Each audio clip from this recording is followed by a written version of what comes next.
Hi, Sarah.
I was in the wrong account.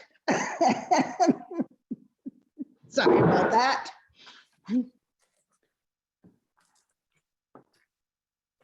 Okay, we have Peter.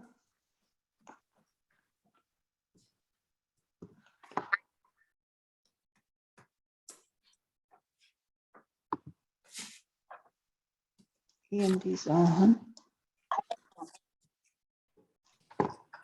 Mike's on.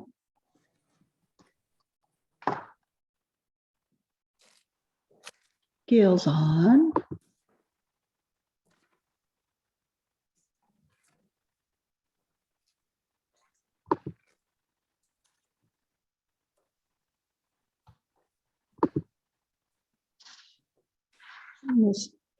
Mark said he couldn't attend. We're missing Dean and Maury, but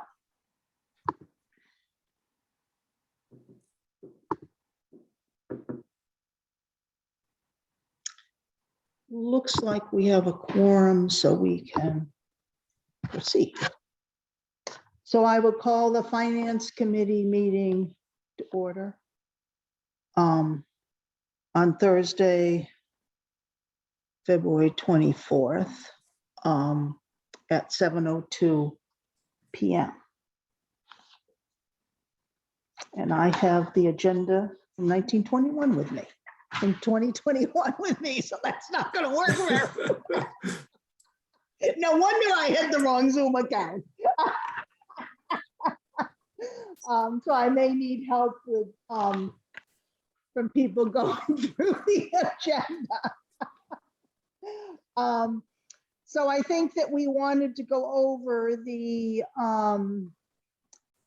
forecast for the 2023 operating budget into 2027 and what some of the changes that are being suggested, how it might impact it. Can you help us, Greg? Sure. So if I did send out an updated projection, thanks to Andrea, pulling it together. So if we want to start with that, we can, as a spreadsheet. Yep, that'd be good. The 2024 through 2027 spreadsheet. Right. right. Yep. Shows 23 and then projecting out. So I mean, the bottom line is that this, the operating projections without incurring new debt is all looking pretty good with the various assumptions. So you see in column D, the various assumptions for annual increases. Mhm. So salaries assumed at 2.5%, general expenses at a 0.5% increase, health insurance growing at 5% a year, and the pension growing at 7%, et cetera. You can read down the various assumptions made for the various broad categories. So if you jump down to, so then you see the total expenditures, what we're currently debating as a budget, coming close to 39 million, going to 40, then 40.8, 41, et cetera. And then the next section looks at revenue. And first we have the non-tax revenue sources. And again, various assumptions, 2% growth on state aid, 1.5% growth on our estimated receipts, et cetera. And then you get down to real estate taxes. And again, the assumption here is that it grows at 2.5% a year in terms of our tax rate, tax collections. And we have new growth at 175,000 a year. We've been above that in the past, and in some leaner years we drop below that. But that's a fairly conservative number for us, at least in the last 8 or so years. Hard to always predict where that's going next, but nonetheless, that's a number that we've included here. You have your debt, and you see that dropping as we retire more debt. And then you see capital exclusion growing a little bit up to that $1 million mark. And then if you see then, then you have the school debt, and again you see that starting to drop. We have a fairly significant drop in 20 going into 25, from 24 to 25, and then you get this unused levy capacity, and so that is showing that we're not using all of our taxation. And in the outer years, it's actually growing. So that's a good sign. That's positive in terms of what the projections are showing. Obviously, it's based on a whole set of assumptions. One of the biggest factors is what happens to the school budget. So this assumed a 3.3 annual increase in the district budget. Right, 3.3 as an annual increase was the assumed increase for our share of the school budget. So that's a pretty critical and a sensitive number. So if that goes to 3.5, it reverberates in a negative way in terms of having excess levy capacity. It quickly uses up a lot of that excess capacity. But nonetheless, this is showing, with those assumptions being made, that our operating budget, with some of the declining debt loads, is in good shape. So that's all well and good. And then we need to factor in then, well, what are some of the challenges that are looming and that are brewing in the next 5 years? And in my memo, in my email to you, I outlined some of those challenges. Certainly, first and foremost, is the potential of a large school override request. So it's shaping up that the school has had to tap into its operating, has to tap into its reserves for operating budget. That's not a sustainable model. Ideally, you never use reserves for operating, you use reserves for one-time expenses.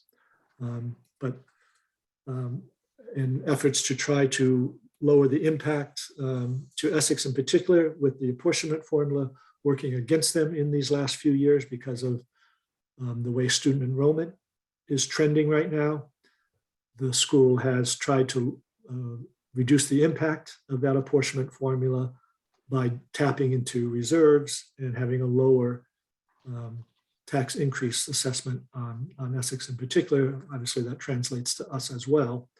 And it has helped our bottom line, of course, and one reason why we have some of that unused capacity.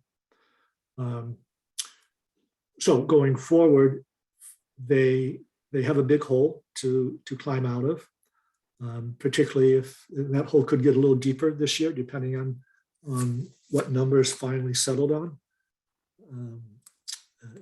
If Essex's request to have their increase come in no higher than 3.5%, then that'll force some cuts and higher use of their reserves. So that just makes the hole that much deeper to dig out of the following year.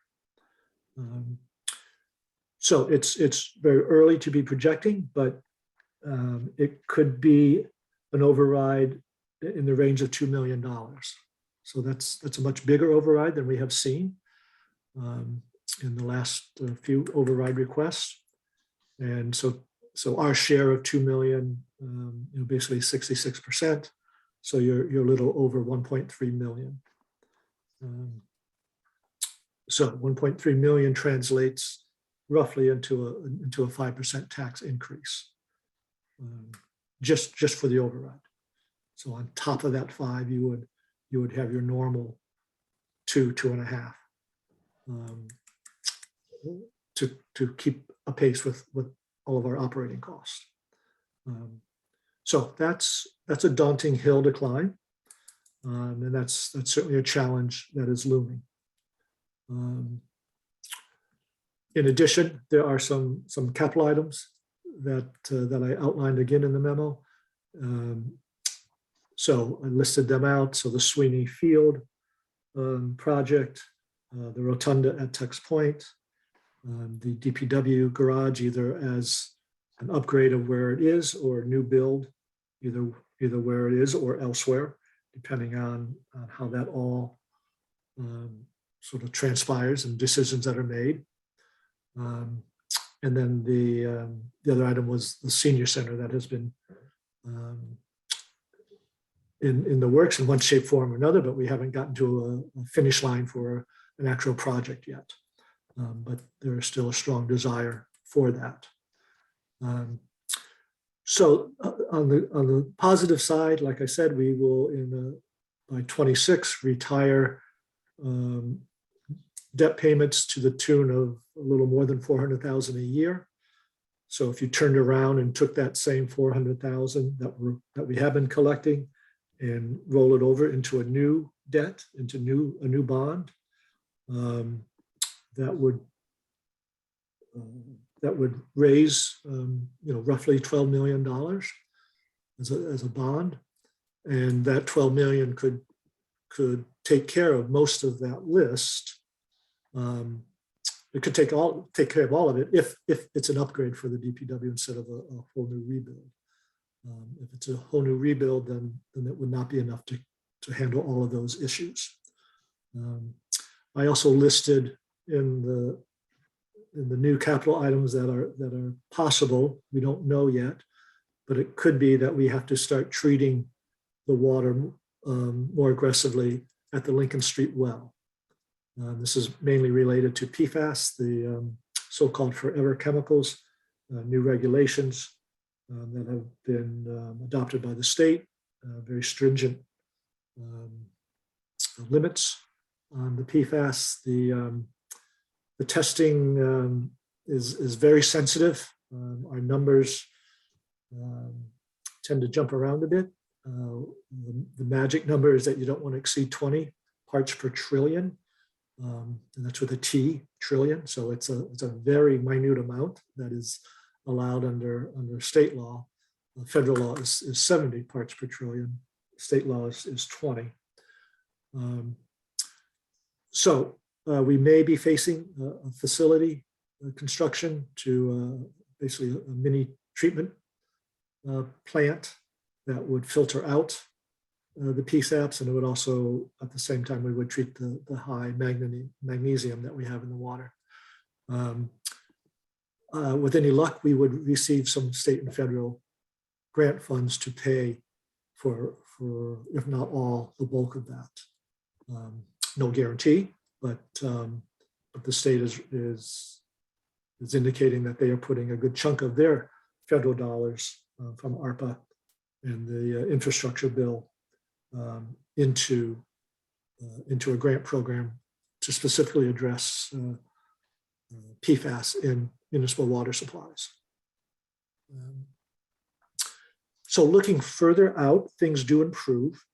When we get into the early 2030s, we will have fully funded our OPEB trust fund.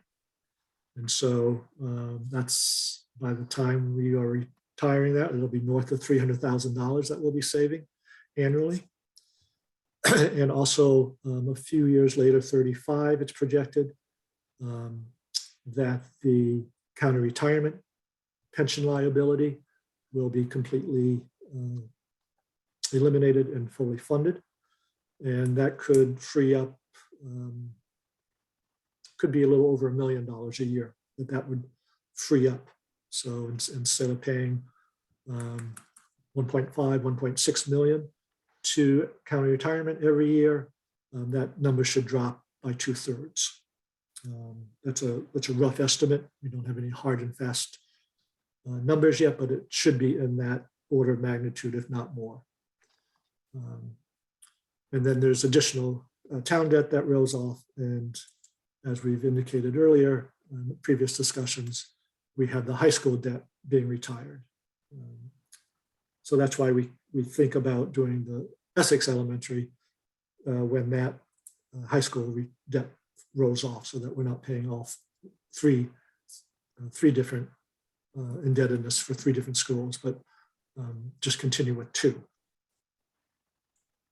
So obviously, projections are always based on assumptions, and you never know if those assumptions are going to come true. But that is what we have for projections at this time. Greg, I'm a little confused with the utilization of the unused levy capacity. It looks to me like in fiscal year 2025, there's a substantial decrease in the amount. And I'm not sure why.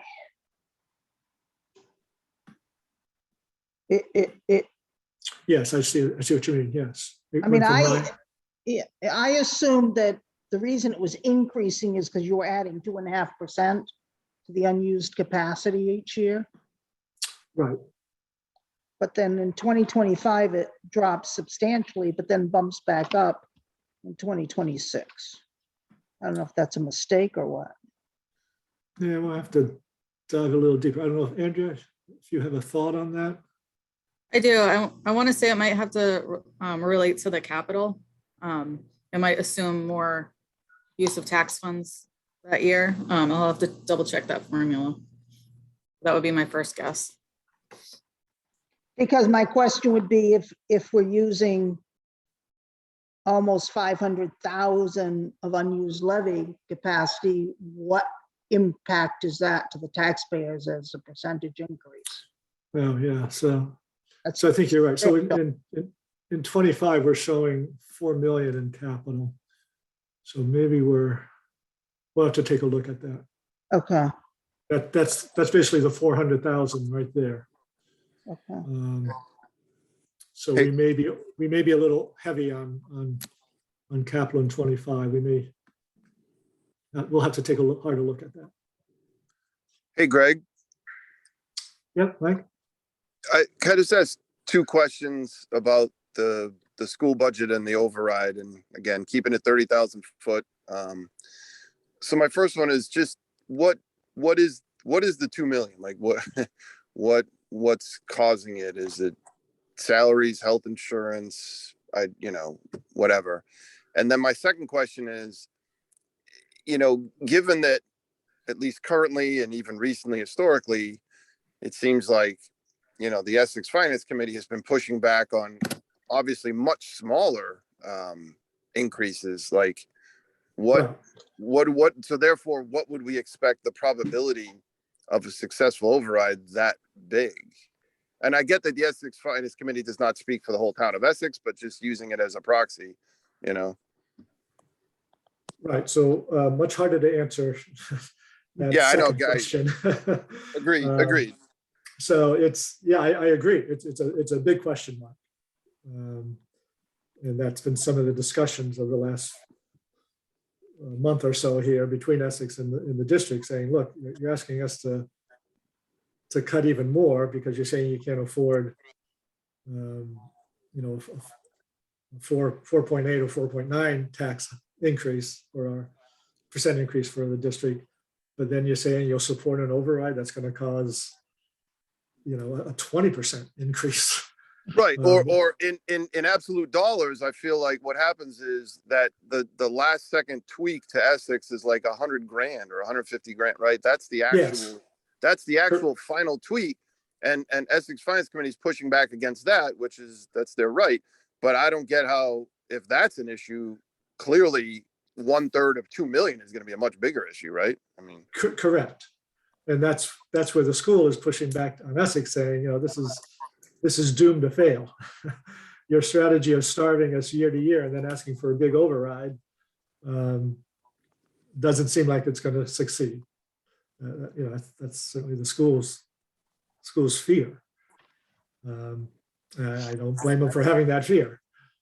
yeah. So back to the first half of my question. Do you have? So the first half, special ed is a major driver. Those costs are accelerating pretty steeply. Transportation costs, you bus a kid to a special school, and so you're paying for the transportation and you're paying for the tuition to the special school. So that's a big factor. And then, sort of a laundry list of the usual suspects: salaries, health insurance. Yeah, but I guess I take everything you said, but I guess here's where I still scratch my head. So like you said, let's say the school is asking for 3.5% a year on average, let's just say, right? And so then you're saying, but transportation is increasing at say 5%, or the tuition for these schools is increasing at 6%, right? So higher than the 3.5. So, okay, but I still don't get how you'd get a one big whammy of 2 million. You know what I'm like. Well, it's right, because so over the last 3 years, they have been, again, dipping into reserves instead of raising enough money to pay for operating.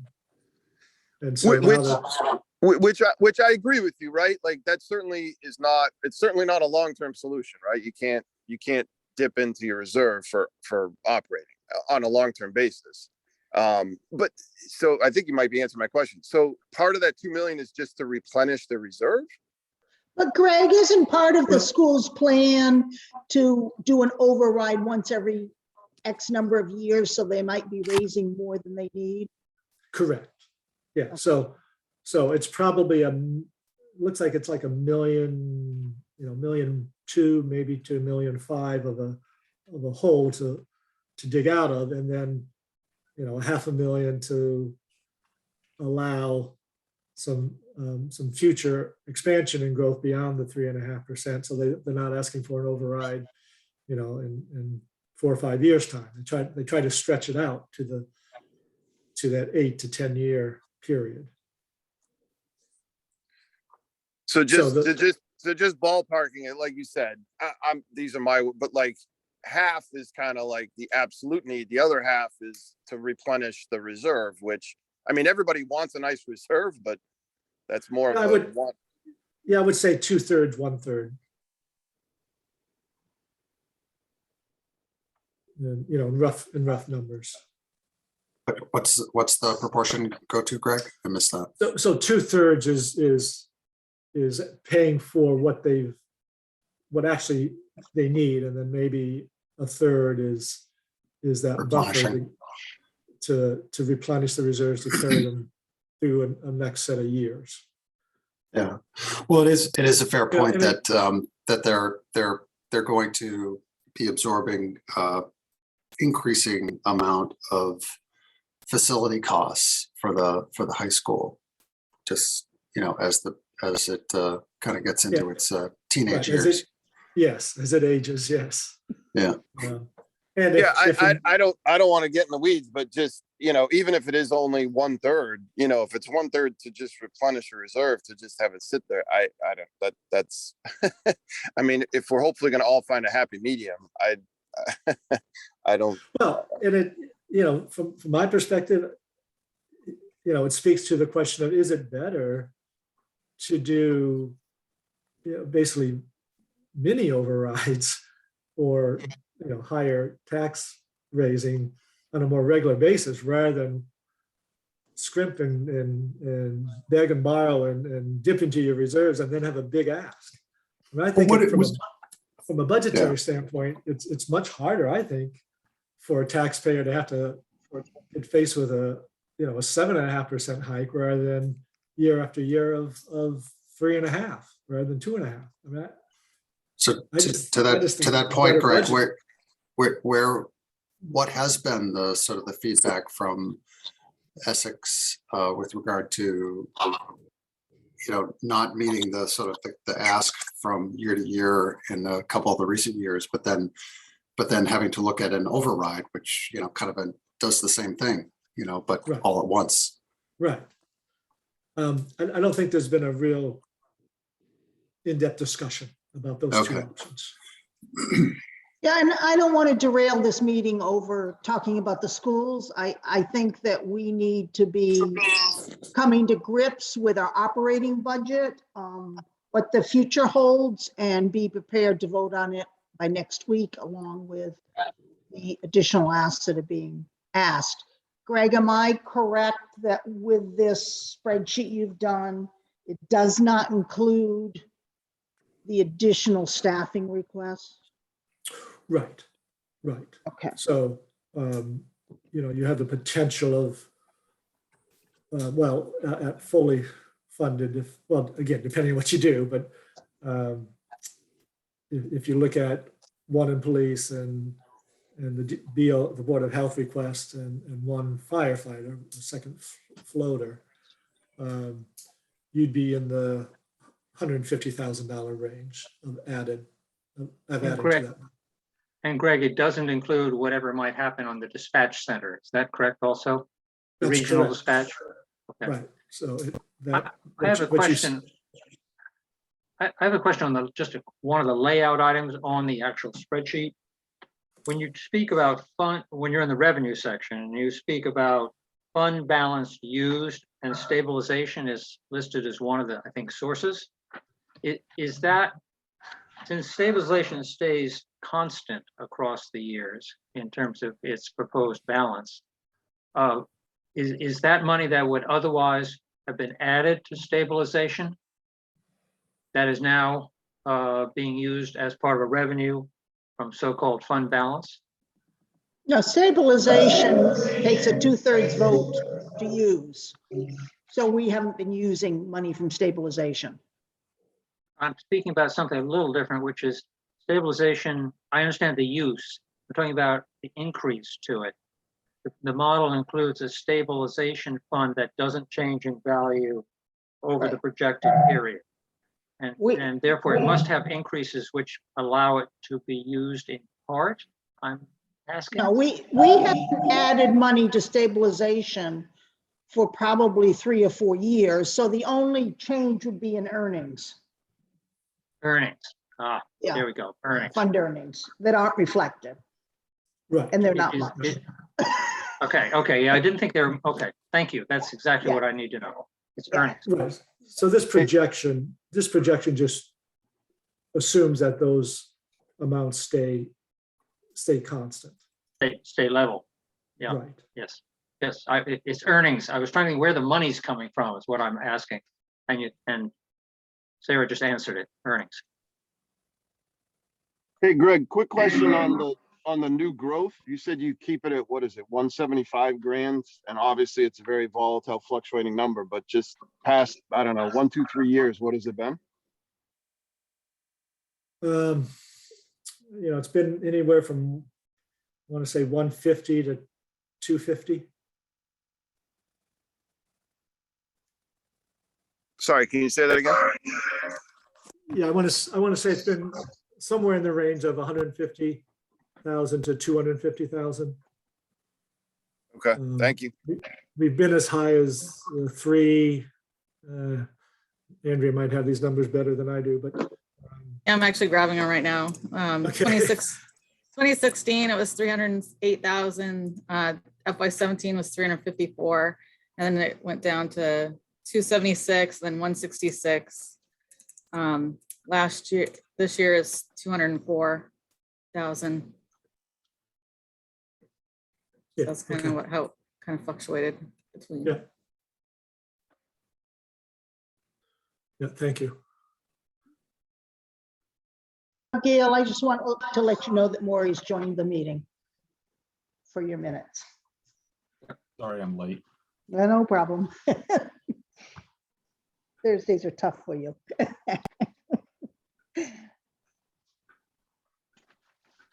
So I guess something that's not included in this spreadsheet is when we look at the additional asks. For instance, in the police department, they've asked for a person to replace the 111F and move the 111F to workman's comp. But it's not clear to me when the pay for the 111F would come off the books. So worst case scenario is that comes off the books in 3 more years. 2026? Yes.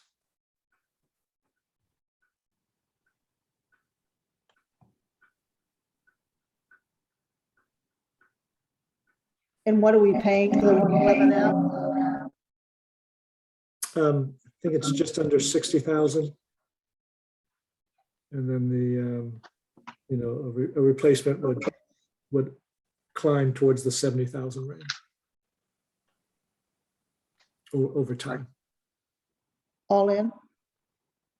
No, salaries only. Are we Greg, my paying- last, But Sorry, go ahead. you'd swap out the insurance for the injured for the new. So the 111, the 60K for the 111F does not include benefits, Right. and we're paying benefits.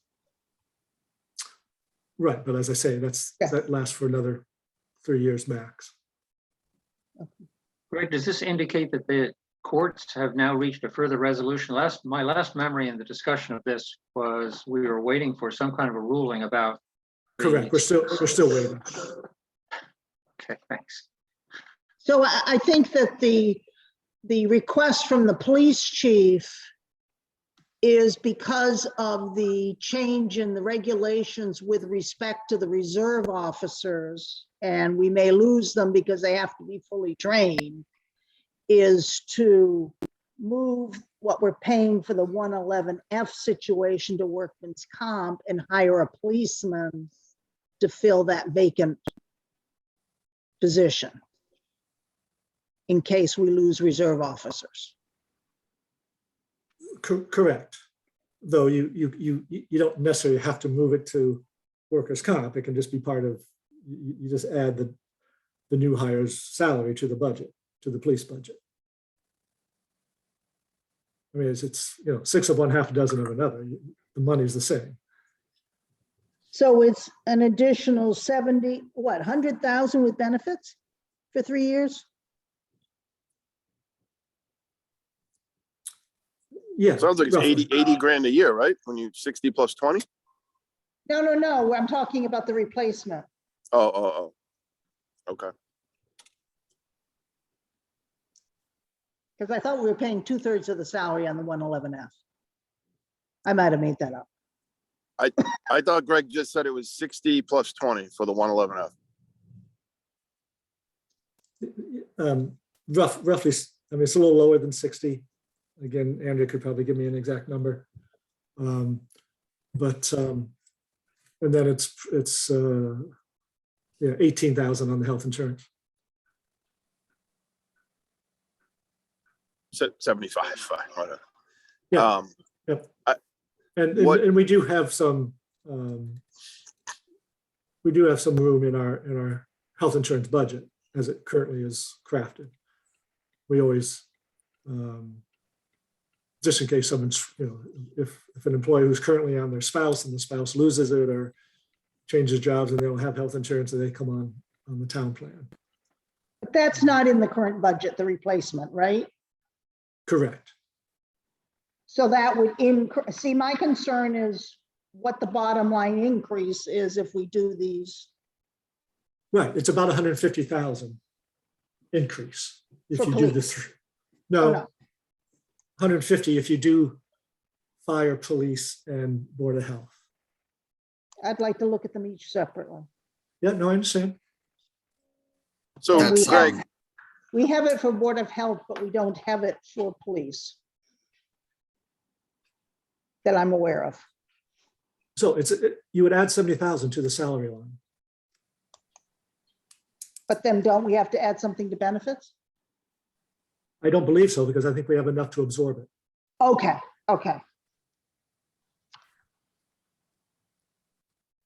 So Greg, I know this is like asking, how many millimeters of snow we're gonna get tomorrow, but how would you handicap, the 111F, like, say there's a binary, one is it gets resolved in 3 to 6 months, and the other is it goes out to whatever, 3 years or 4 years, whatever it is. Yeah. Just because I've been so frustrated and so wrong in the past, I'm going to go with the 3 years. 0%. Right. I don't, So realistically, this is gonna, right, another 3 years. So what's that? So, I don't know, 210, 220 grand. Roughly. right.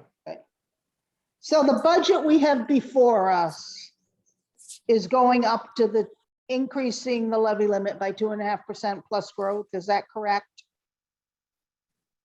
That's correct. So any addition that we make will increase, will have to be used, the unused levy capacity, and will increase the tax rate increase to more than 2.5%. Is that right? That's one option, or you could use additional reserve fund balance on your capital and a little less taxation in your capital. Those are the two basic choices you would have. And what are we using for reserves this year for capital?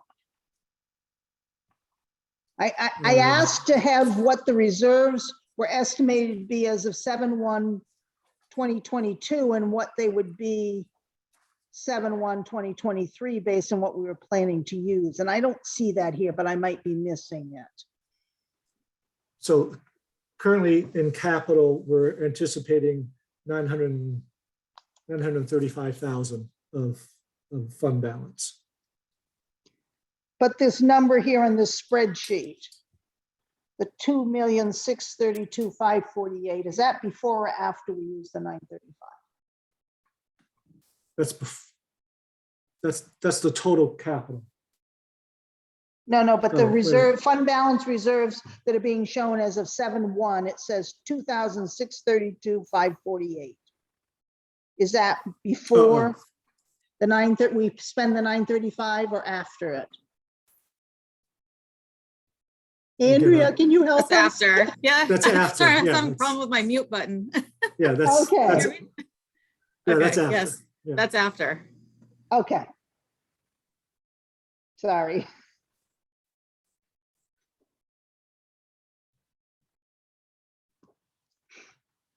So that is a little over 10%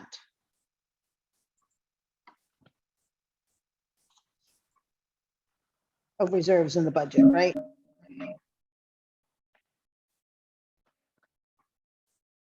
Well, depends what you're, so if you're looking at the grand total of total expenditures of almost 39 million. And then are you including stabilization Yeah, combination? I was or- adding the two, yeah. Yeah, Which was, so you're over 10%, yes. isn't that what we've been looking at historically? For the 10 to 12%, the total of stabilization fund balance? Right, your Yeah, target, okay. yeah, Okay. So we're still above the 10%. you're still above. And based on this projection, we're not planning to use additional money out of reserves for the next 4 years, just based on the projection.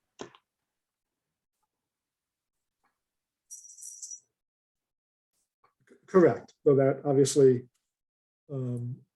has the potential of changing depending on Right. some of these decisions on some of these capital items. Okay.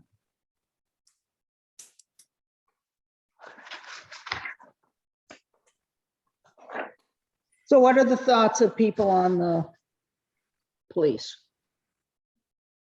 Change personnel. It looks like we can pay it out of free cash fund Yeah. balance. I'm trying to remember if the availability of reserve officers was sort of a precipitous, no longer there for us to use versus it's going to be sort of trending down. And when does that start? We I think think- it trends downward. Yeah. I don't think it's a cliff. Chief Fitzgerald is on the line if he wants to speak to it. Yeah, sorry, get my camera up. Thanks. It is going to be trending downward, we think. So by January 1st of 2027, if the officers who attended, the reserve officers who have attended the Bridge Academy don't meet the 2,400 hours of police work where they're out on the road actually doing patrol duty, police details, road details, and dispatching doesn't count towards those 2,400 hours. So if they don't have the 2,400 hours by January 1st of 2027, they can no longer work. And currently, we only have one reserve officer that has the potential to meet that standard. And how many have to go to the academy in this next fiscal? 3. So what's the sense is if they go to the academy and are fully trained, that they might tend to leave for a full-time job? Well, I know, we have a number of reserve officers. I think there's 6 that are full-time academy trained. I think, as I mentioned before, prior to the change in the law of this past July 1st, we were able to recruit some of those people. But again, some of those people have other full-time jobs. Most of them work for colleges, and there's a retired state trooper, but he's limited to hours because of his state pension. So those guys who are non-full-time academy trained, we have one that is basically working 40 hours a week. So he's the one that's actually in the Bridge Academy right now. But again, if he meets those 2,400 hours prior to that January 1st of 2027, Beverly or Hamilton could pick him up where they wouldn't have to send that person to the full-time academy. So right now, I see all of us on Cape Ann, it's Essex, Rockport, we're all having the same issue, and we're all picking out of the same pool of people because the reserve academies, as of February of last year, are no more. So that's the reason for this request to fill that vacant position. And then we'll reevaluate next year and see where we are with the reserves and if people have left or or are still here, then we will make a decision whether we're going to ask for an additional position. I think once these reserves phase out over time, we would need at least 2 more full-time people along with this position that we're currently asking for. So that would allow us to give a sergeant and 2 patrolmen that are working every shift. And then we would not backfill if someone's on vacation, and we would run with the minimum of two people. And then if someone was on vacation, calls out sick, then that would have to obviously go to overtime. Any more questions for the chief? I have, Andy? Thank you. Oh, No, Maury? thank you.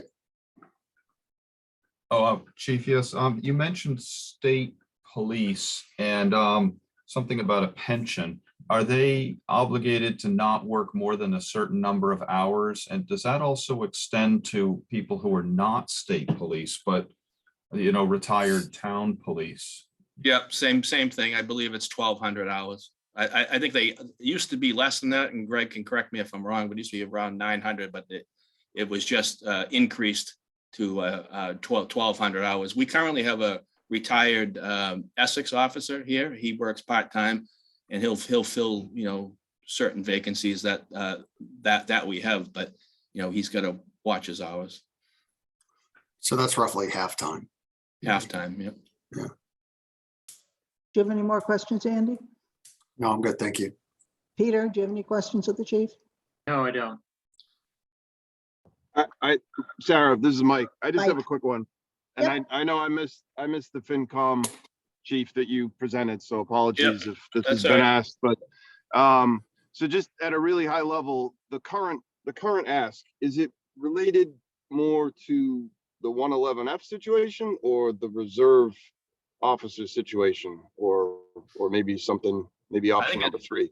I think it's a combination of both, to be honest with you. We want to prepare for some of these people that could potentially leave, and then prepare for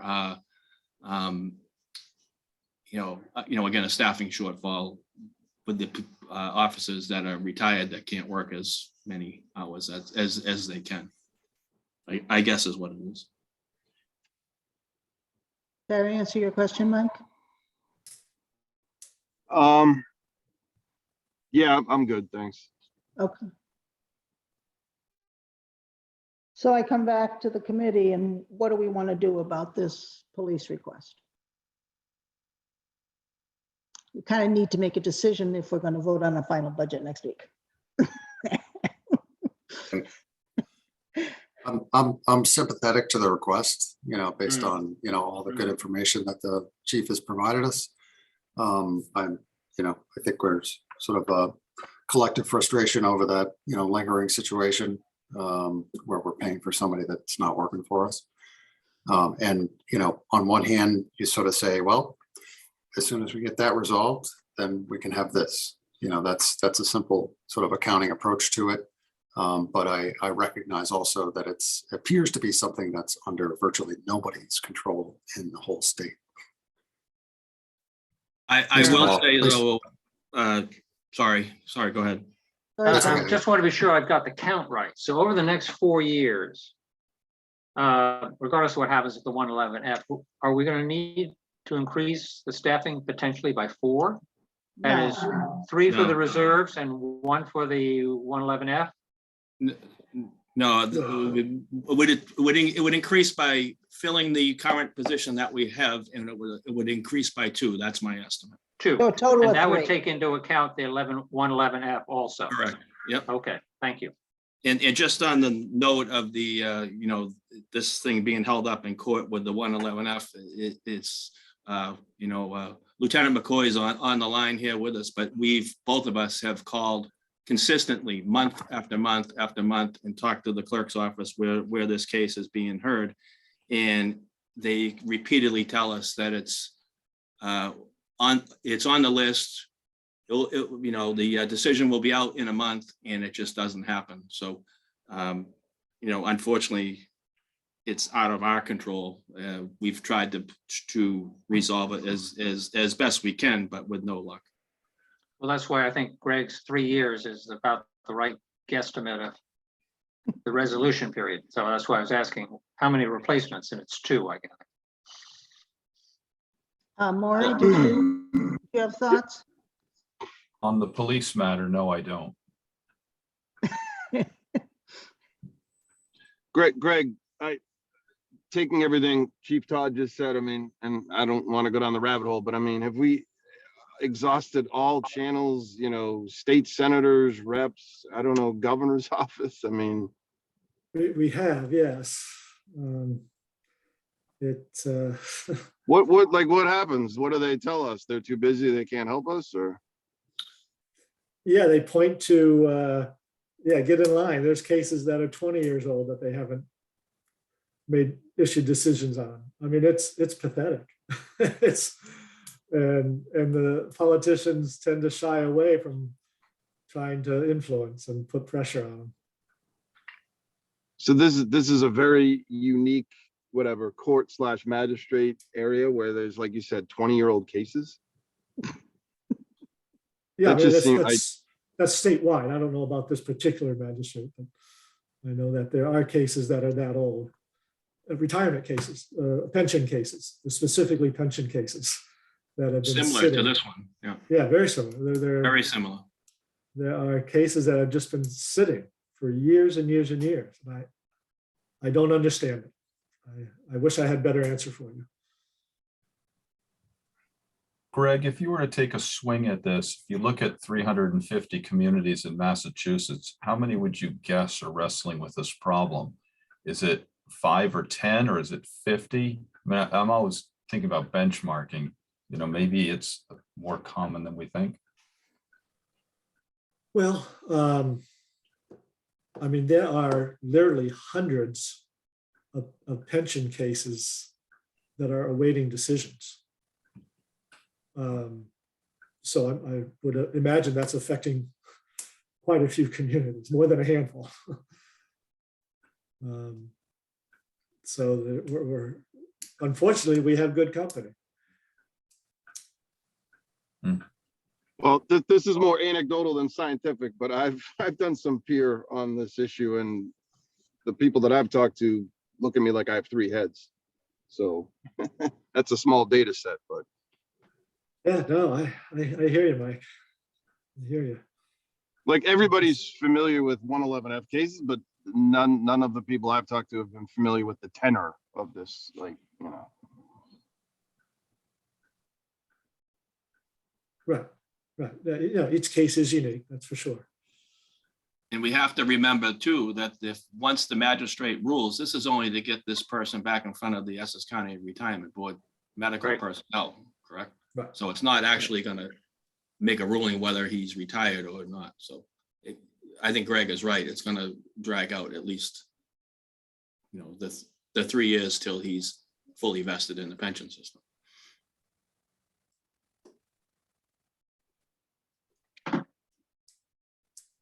I see a track here of a number of years where we're going to need to be facing a change in the police staffing.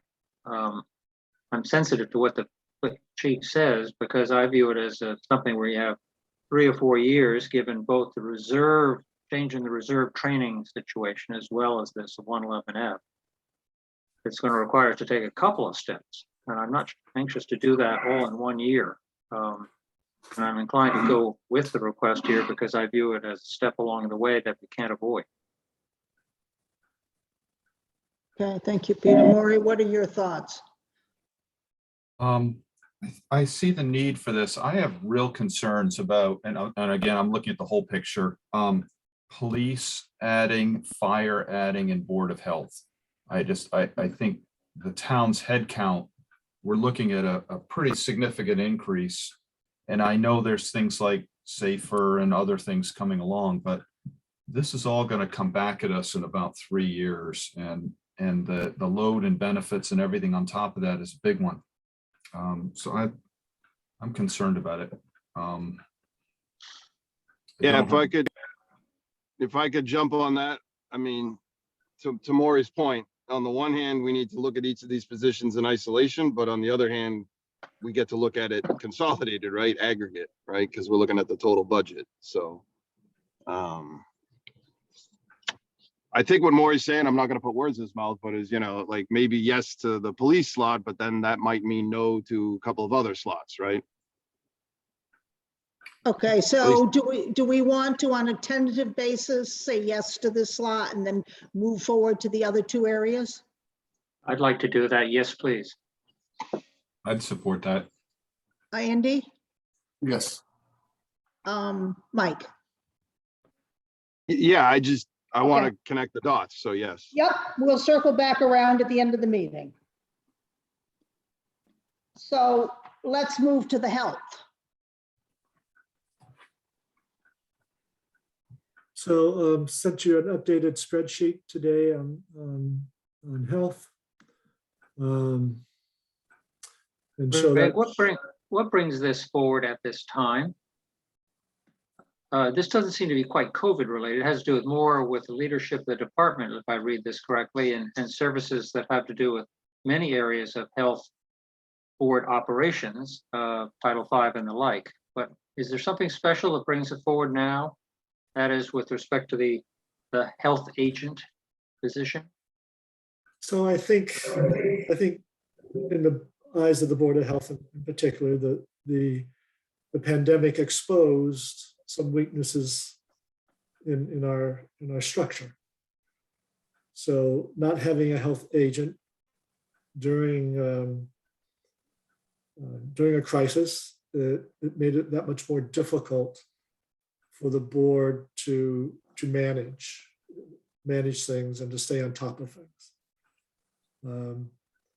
So I think the concern is that, yes, we're, with any luck here, COVID is transitioning to endemic rather than a pandemic.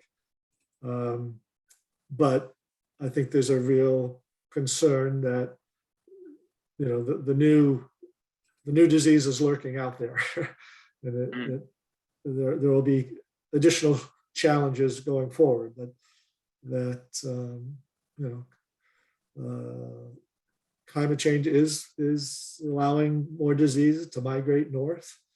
West Nile and Tripoli, those are examples of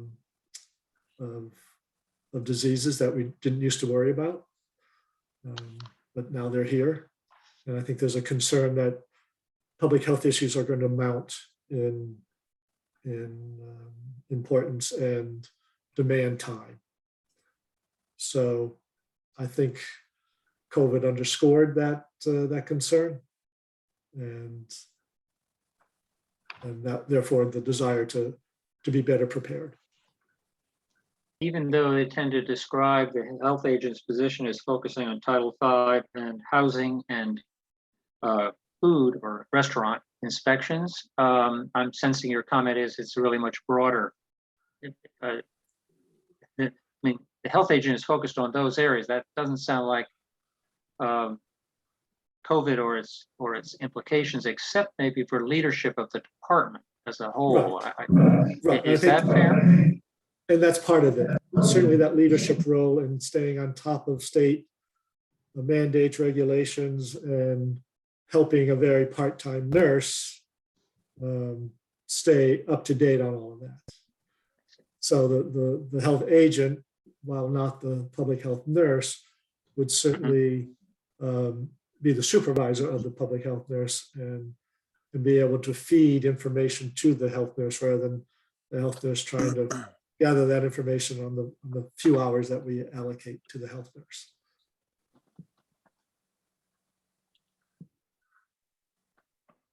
So Greg, this is Mike here.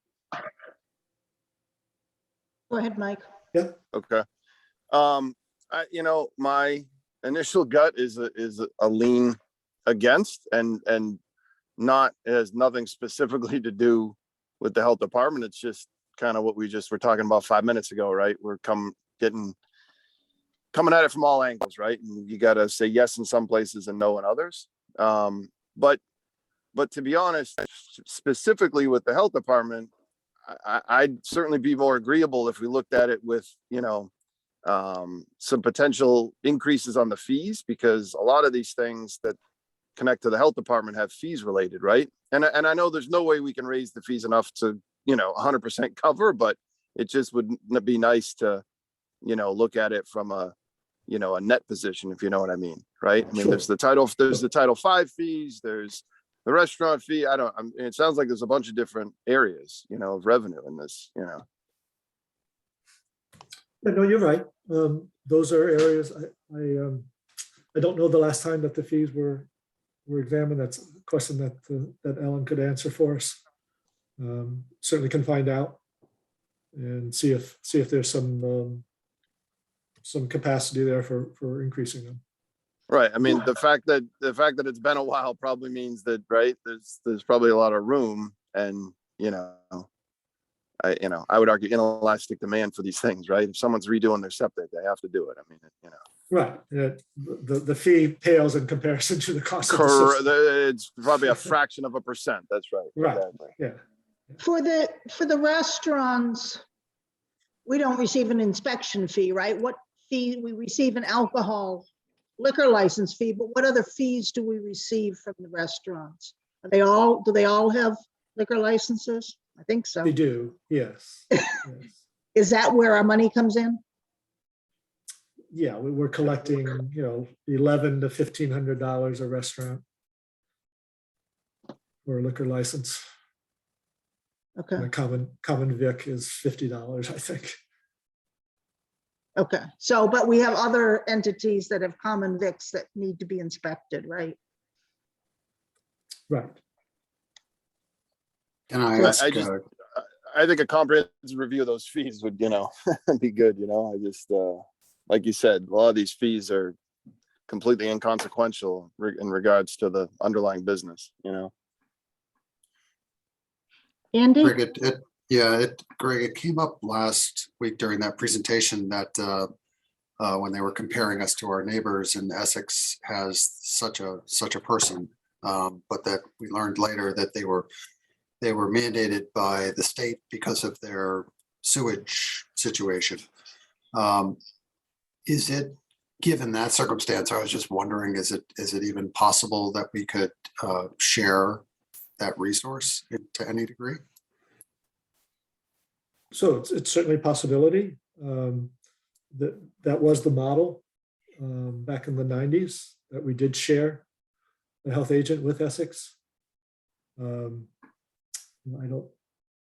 told that there were some struggles with that model. No doubt. Yeah, but that was over 25 years ago, right? I mean, just because it didn't No, work then doesn't mean it can't work now. I mean, No, I tend to be pretty pro regional efforts.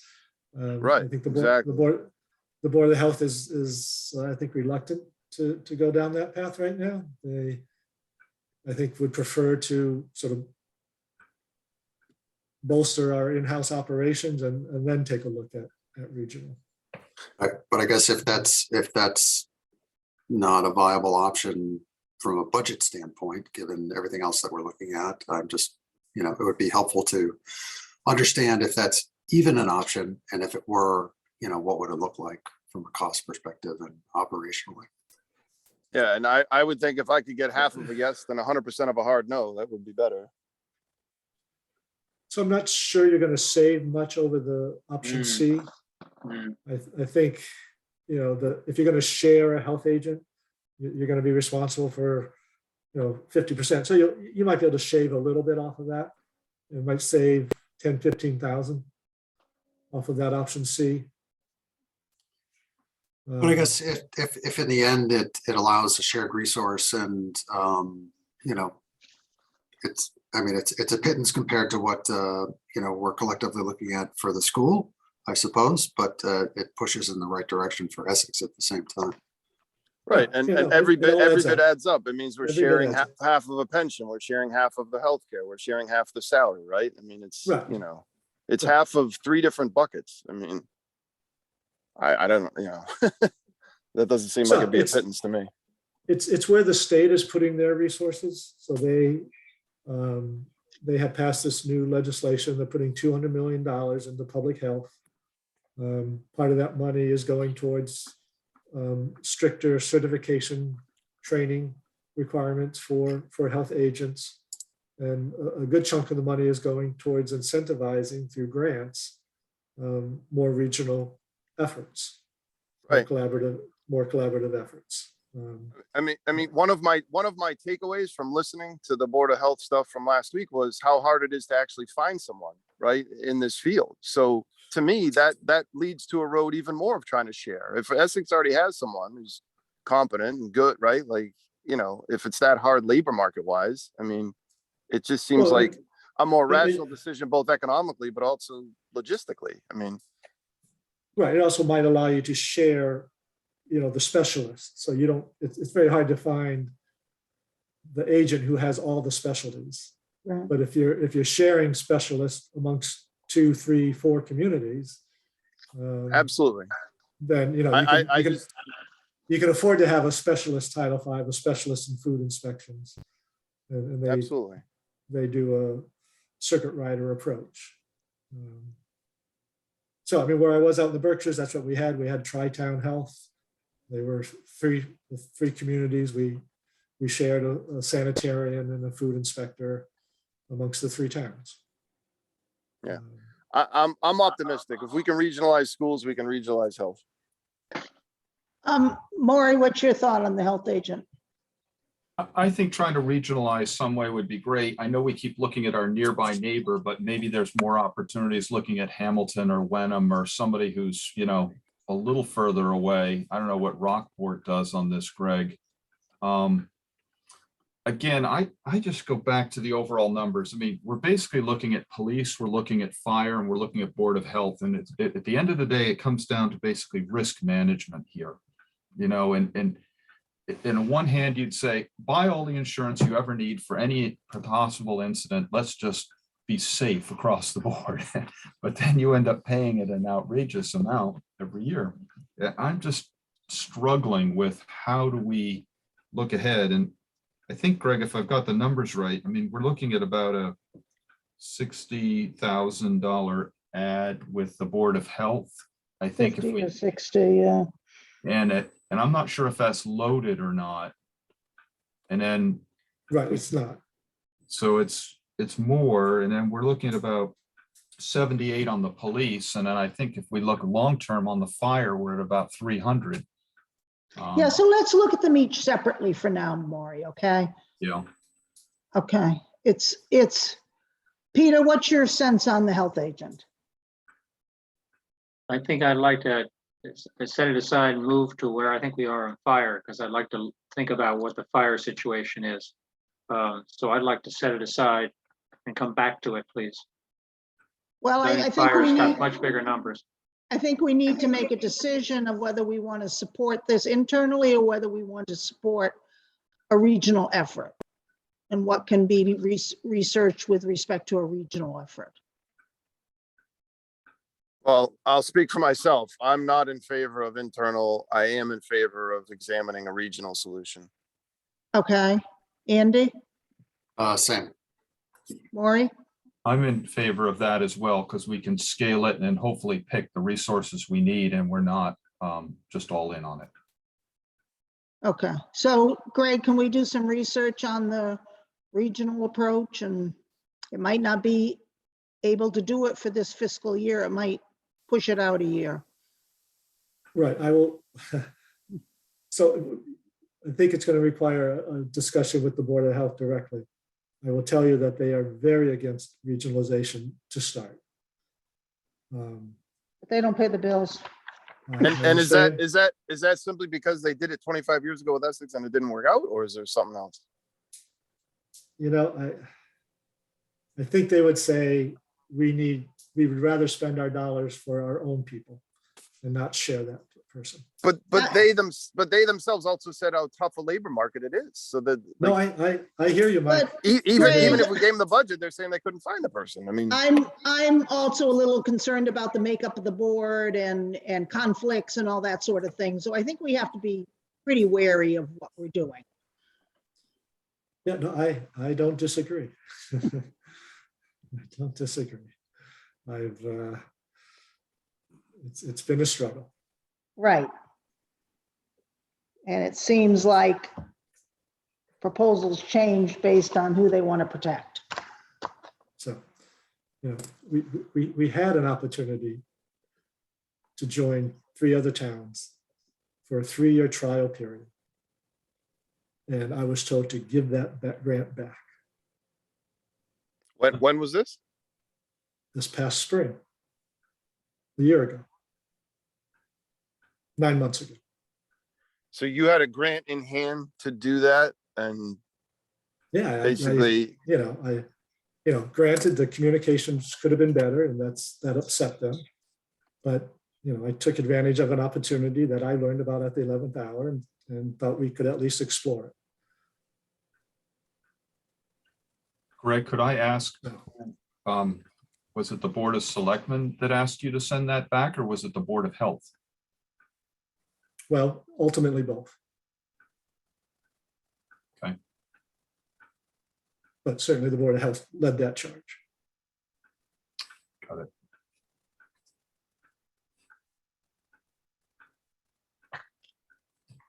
I think it's fair to say that the message from us is regionalization really is important, that we better understand why that can't work. That's what I hear people saying, and it sounds like a very important step from my point of view too. Yeah, I mean, I think they're saying that it's very difficult to find somebody who does both the Title V and the health inspections. So it seems like you need 2 people, and it seems like regionalization is the way to get that. Because by their going with just a part-time health agent, we're still paying $22,000 for professional services for the Title V. So we're only cutting, what, 8,000? Yep. On contract services for a cost of more than that, 60,000.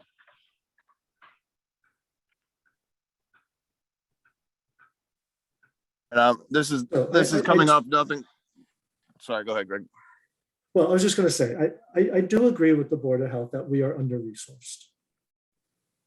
I think that we need more resources in our Board of Health operations. We're getting by off very much a bare bones operation.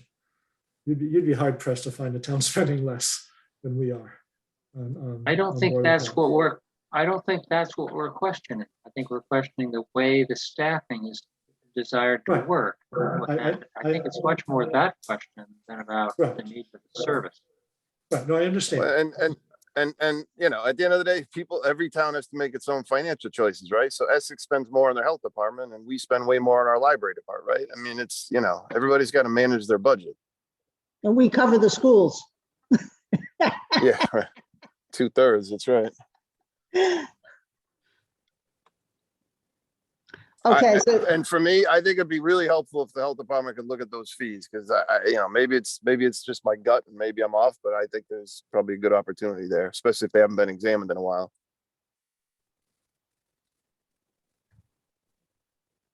yeah, I guess if they can show that their fees are covering all their expenses, Or maybe even half, right? Or right? It's just some nice percentage, right? I mean, Okay, should we move on to fire?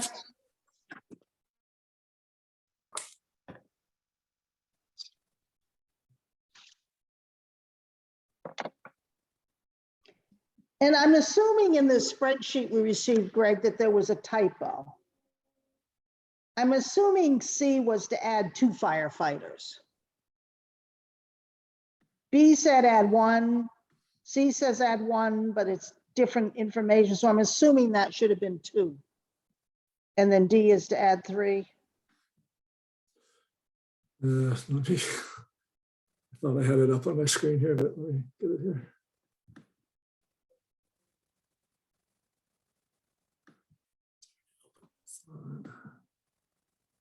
Oh, here it is. Sorry, let me get there.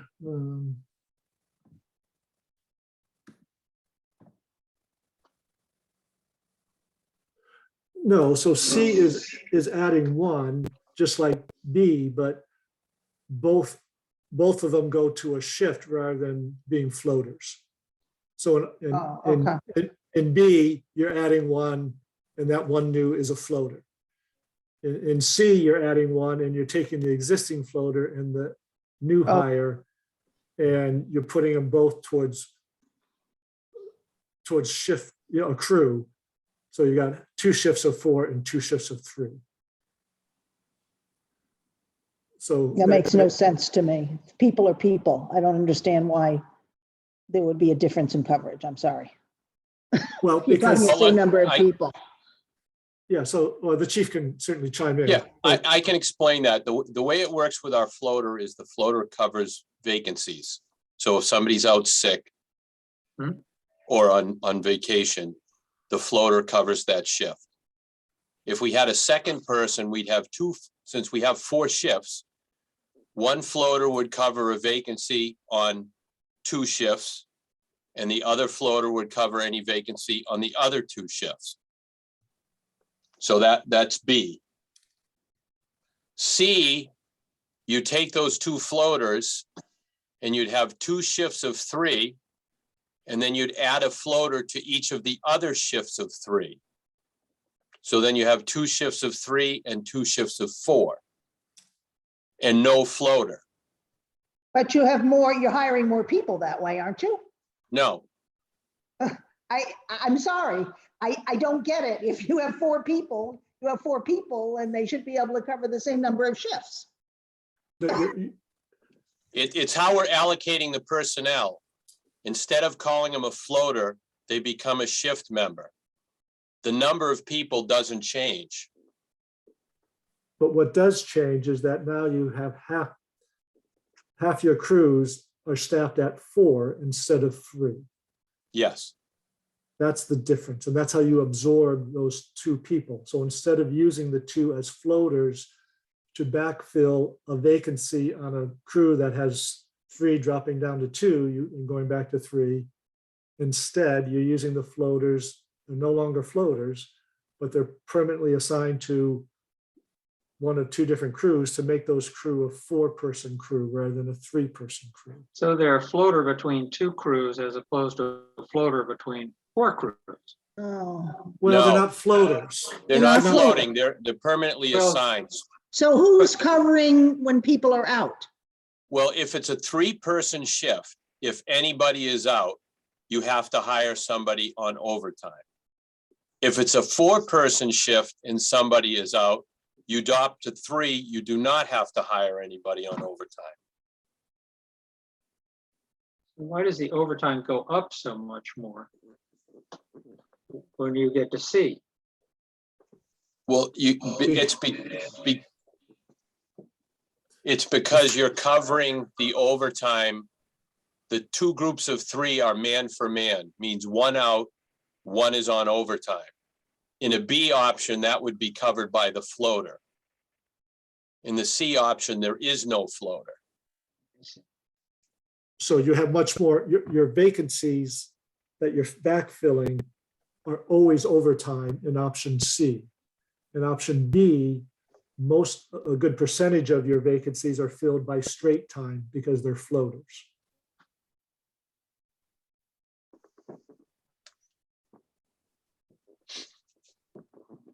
Maybe one way to think of it is looking at the spreadsheet. It's a little confusing because above the red line, we think of as status quo for services, hours of service.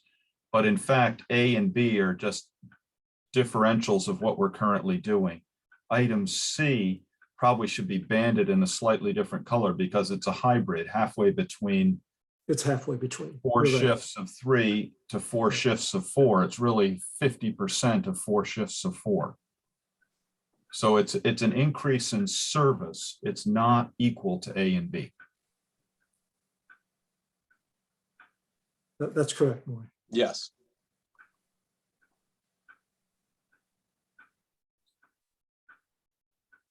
So being a floater versus being assigned makes a substantial difference in service. I gather you're saying, Maury. Correct. How so? A floater is a person that's capable of being on a team or of any of the 4 teams. What's the service difference? Well, the overall goal that we're trying to achieve, and that's where the red line is we're trying to get staffing at 4 all the time for 2 in and 2 out. So anything above the red line does not give us 4 personnel at 100% of the time. Understand that, but I don't understand why you'd ever do C. What is the service difference, if that's really the difference, that C choice gives you?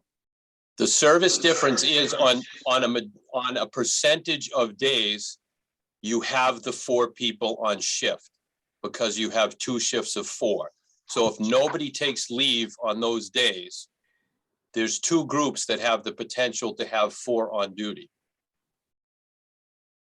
So it With turns out that- floaters, you do not have the potential of having 4 on duty unless somebody is assigned as an extra at overtime. Because your minimum is 3. So option C, if you look way over to the left, or I'm sorry, to the right, percent of 4 firefighters on duty.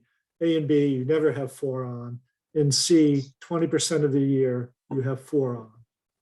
That's the service enhancement. you With get out of- additional 70,000 in overtime, compared to B. right? So the same salaries, but more overtime.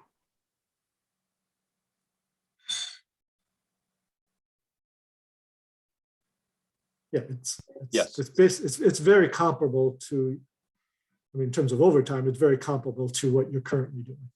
Right. With the floater. Yes. Option A.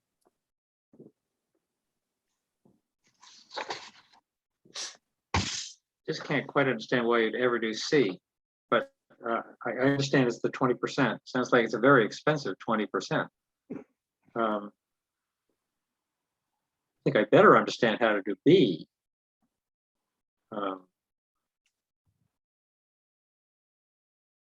So a question I have, and I was Go ahead, wrestling, Maureen. I'm sorry, Sarah, I was wrestling with this when the chief talked about this before, is if we have a certain amount of overtime as a function of a certain amount of service. And when we increase the level of service, what keeps the potential for increasing overtime to become less? I mean, if you think of it as a simple overtime divided by total service, we increase the service. What keeps the overtime from just growing? And I think that's part of what we're talking about here with item C. It's revealing that a little bit around the edges. Right. And that's, I think, the big picture. And again, I'm always looking long-term. Once we get beyond grants and all that, that's where we're going to live in the long term. And that's what I'm struggling with here. Greg, when did we hire the floater? Do you know? Is that 2 years ago now, Chief? Because that, Well, no, it'd be longer than that. that was supposed to It would be 3 or decrease, 4, I believe Chief Cramlinger was here. that was supposed to decrease the overtime and it clearly didn't. That was what we were told when the floater was hired, that it would decrease overtime. That's the Right. basis upon which we approved it. Right. And I So don't see what- that that's happened. Yeah, so if you look at the overtime calculations and each of the scenarios at the Mhm. bottom right, what has happened is that third line is injured leave time. Mostly it's injured leave time, or it could also be a position vacant because someone went to another community. Yes. But that is what has impacted the overtime budget pretty dramatically. Now it's average 54, but it's been much higher than that. Why has it changed? Why do we have injuries that we didn't used to have? It's a hit or miss. You can go years without an injury and you can get a year where you have 5 or 6 people injured. or re-injury. It's just the nature of the job that we have and the type of work that we do. And as people Yeah. get older, As people get older, yeah. you're more prone to injury like anybody else. So Yeah, I will say that- how do other small comparable towns, how do they handle that? Usually with a higher overtime budget to figure out the worst case scenario if somebody is out injured. So historically, we haven't budgeted for that injured or vacant position. That's where we've shuffled money around or asked for a transfer, reserve fund transfer. Yeah. And where have we found the money, Greg? Some of it, sometimes it's been unspent salary because of a vacancy. Okay. Sometimes it's, the last couple months of the year where we have unexpended health insurance money, we'll transfer it over here, things like that.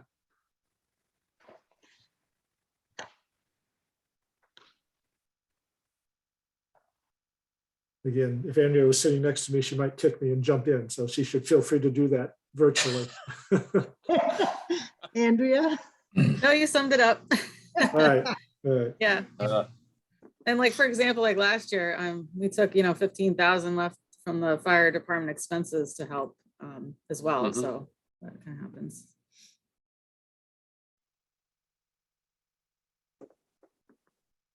And I don't think it's necessarily injury that's driving this show, because if it's just 54,000 or 55, you still end up with some big numbers in 21, looking at the sheet that's Shift breaks down the coverage, numbers. Yeah. Right, that's why I said it. This last year was much higher. Yes. Was that because of COVID or just dumb luck? We had a firefighter leave to go to Okay. another department, took his 2 weeks vacation. Then it wasn't until the spring that we were actually able to get somebody on board. And by the time he got on board, he needed to go to the academy. So we pretty much had an open slot from September to June that had to be filled with overtime to maintain the 3 people on shift. And that's what caused the large jump. So it was a vacancy. Plus we had injuries. The $54,000 was in there also. Right.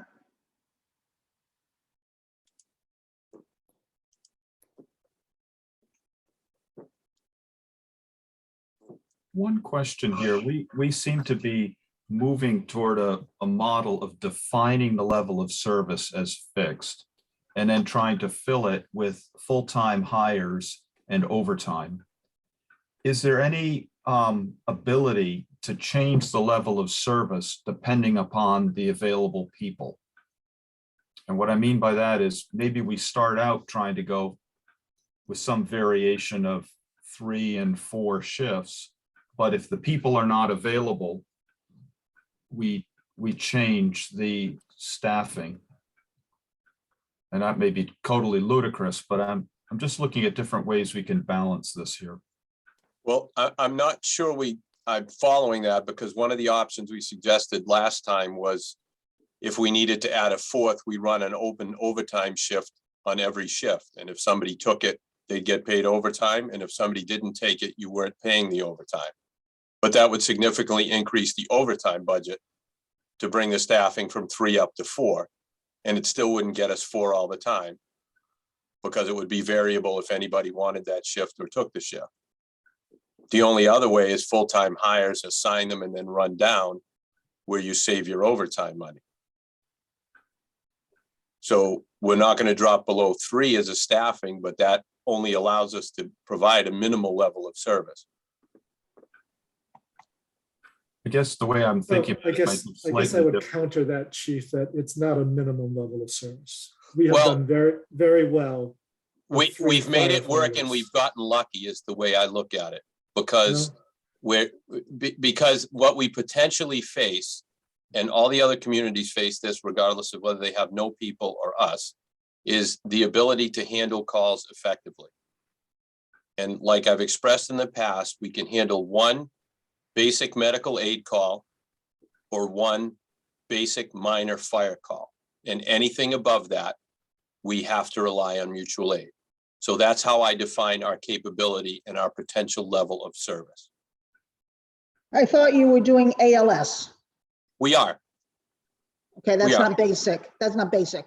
No, I just meant that we can handle a simple emergency medical call. Whether it's a heart attack or a sprained ankle, we can handle one. Because with the staffing, we don't have the ability to transport a second person, and we're rendering care and relying on a mutual aid ambulance.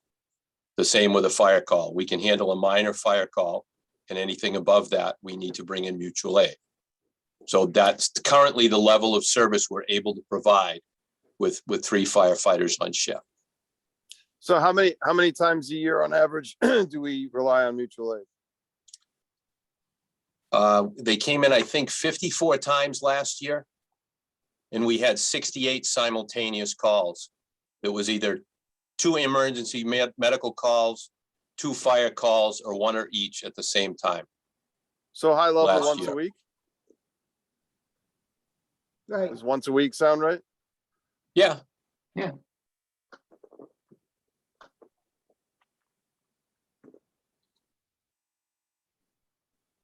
Which town usually comes, or does it change every time?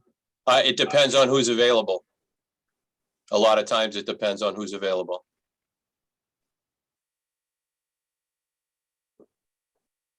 We have set run cards and the people that are preferred, but they are not always available to respond because of their own call volume in their towns. But for the 132 Essex Street fire, we had like 5 or 6 departments come, right? Yes, that's part of the mutual aid. So taking your point, it depends on the situation, but just over the past year, would you say we lean equally on Beverly, Gloucester, Essex, or it's usually more heavily on a certain town, or? We've relied on Northeast Ambulance very heavily. Gloucester and Essex have been here for our fire and for a couple of our major motor vehicle accidents on the highway. Beverly was here for our fire. I mean, Beverly doesn't operate their own ambulance, so it's Northeast Ambulance. We've had Beauport Ambulance here. And subsequently, we've backed all of them up as well as Rockport Ambulance.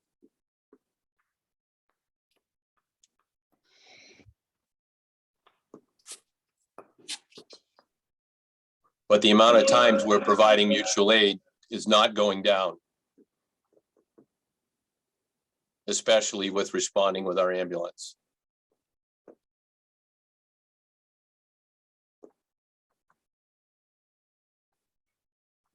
I'm surprised we're providing mutual aid for ambulance services. I would think that towns would have private as a backup, not. Well, they do, but the privates are unavailable because the privates also do transfer service. Okay. And if the ambulance is tied up doing a transfer, it's not available for emergency medical. So that's where we run into it. Because if Gloucester is tied up, their backup is Beauport, but if Beauport's on transports, then we go to Gloucester. And similar to Rockport. So there's a lot of movement. It's like a big chess game in Essex County, but it's happening everywhere. It's not just germane to here.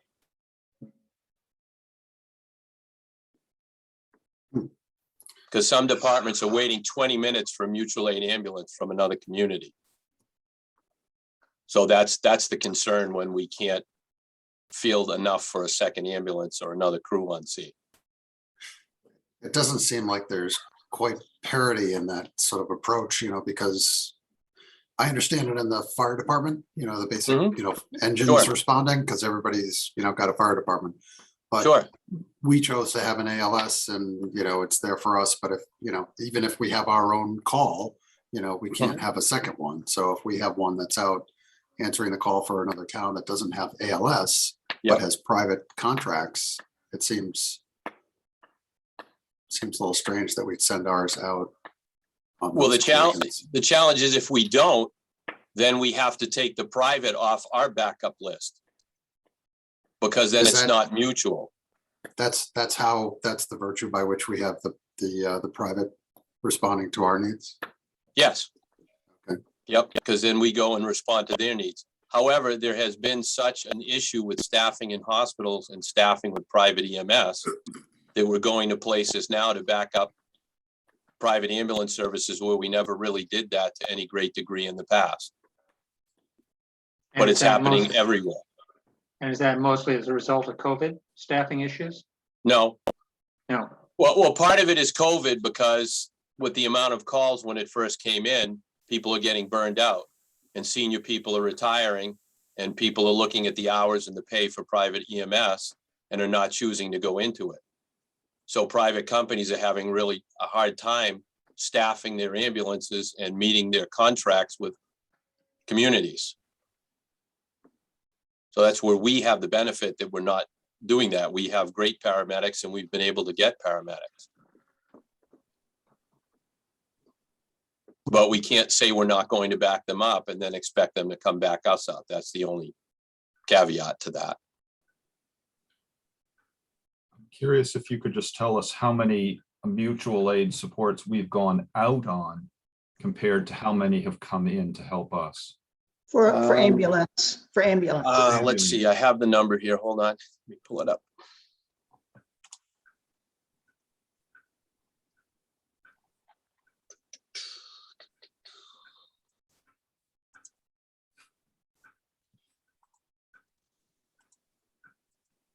I'm trying to find what sheet that's on. We went out of town 58 times last year. For ambulance? Ambulance and fire, but the majority of it was ambulance calls. And I believe it was 47 times that we had mutual aid in, which is a combination of fire and ambulance.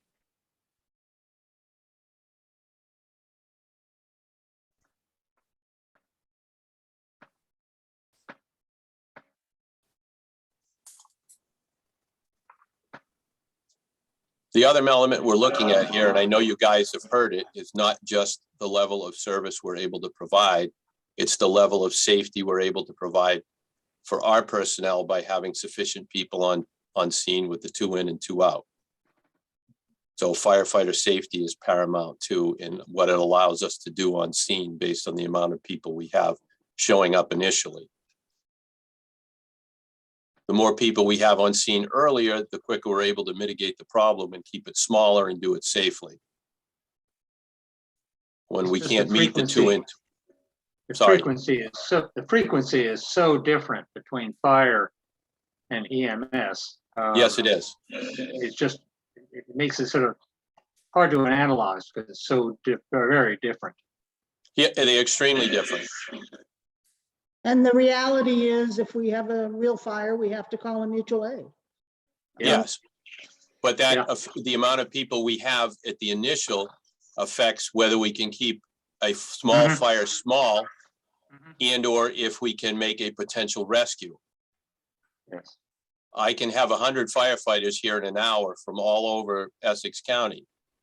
But if the fire is already too big and the house is already on the ground and somebody inside has already been injured and hasn't been rescued, then we've not really gained anything. And I understand the odds you're talking about. I understand the difference in the number of calls, fire versus EMS. Chief, I just want to ask you about SAFER, because I think your comments, so we have applied for the grant. That is correct. Yes, we have. And what So do the you grant is propose? currently under review. What do you propose if we were to get the grant? Well, those were the staffing options that I put in for. I was looking at 3. And going to the D option was a definite potential. Of course, E is better because E and F options allow us to have 4 firefighters on duty 100% of the time. So from a 2 in, 2 out perspective, those are the 2 best options in utilizing the SAFER grant. The fallback option would be D, which would get us 4 on duty 40% of the time, between 38 and 40% of the time. So to deal with 100% of the risk, we've got to be prepared to spend 40% more money.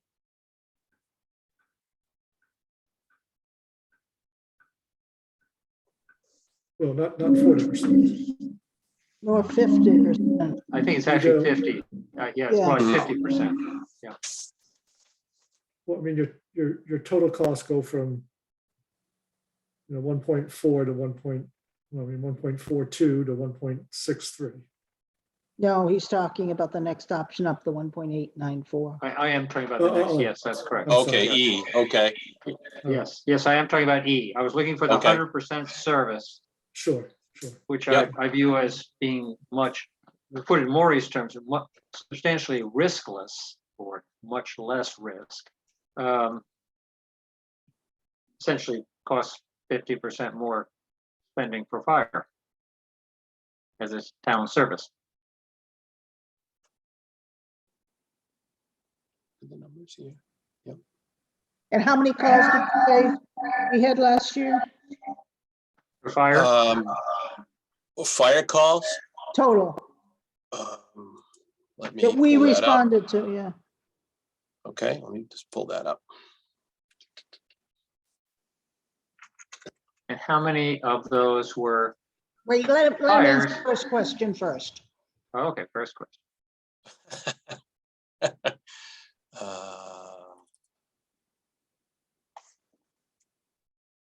Let me see, I'm trying to pull it up here.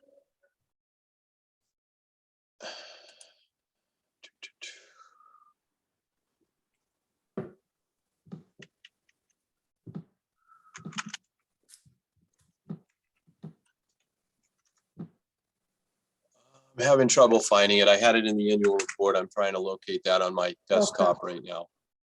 Okay.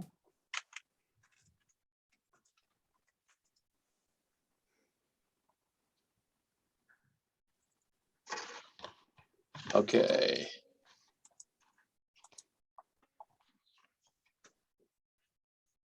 The total calls for service we had was 1,424.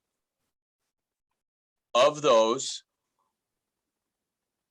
we had 11 fires,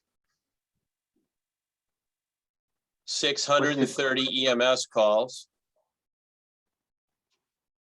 53 hazardous condition calls, which are carbon monoxide, gas leak, chemical spills, power lines,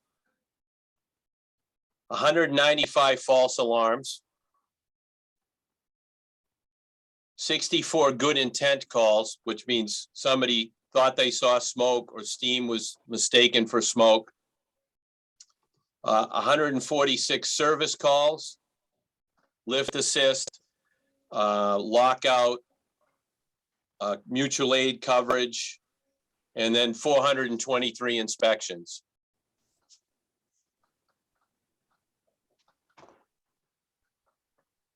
And what's the definition of a fire for this purpose? For those 11? Well, a fire could be a structure fire, a stove fire or a cooking fire, a chimney fire, a dumpster fire, a brush fire, or a vehicle fire. And there were, I think you said So- 14. 11. 14 of them? 11. There were 11 of those. So when I look at these numbers, it looks to me like there's 502 true emergencies, which is saying under option D, it would cost us $3,774 per emergency.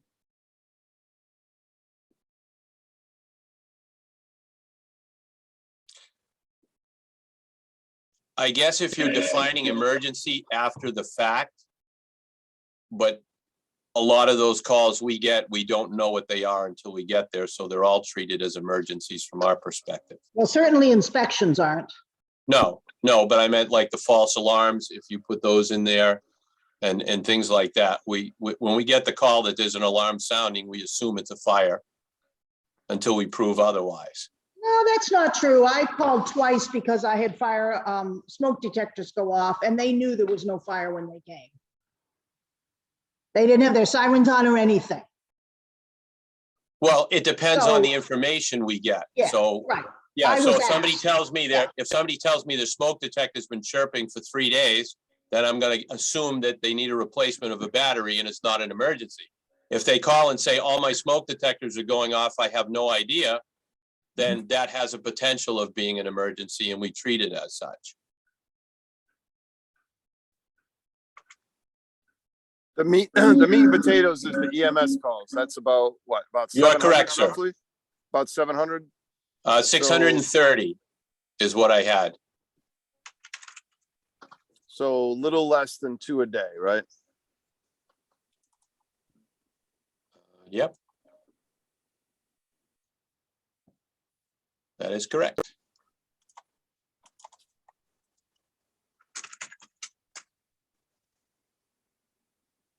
$3,000 a call.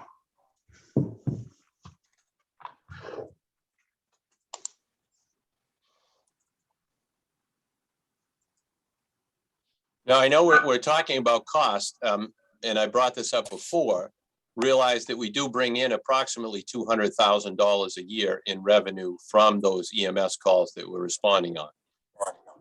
So there is a monetary return for the service we're providing in those particular instances. And it sounds like it's only at a fraction of the cost. If those rates are decided by Medicare and so forth, is that how that plays? We decide the rates. Ah. And then Medicare decides what they're going to pay, and then the people's insurance that picks it up that have multiple insurance, and then what they have to pay out of pocket outside of that, unless, you know, that's how it usually works. And how much do we tend to actually get paid? 200,000. Yes, that's an average.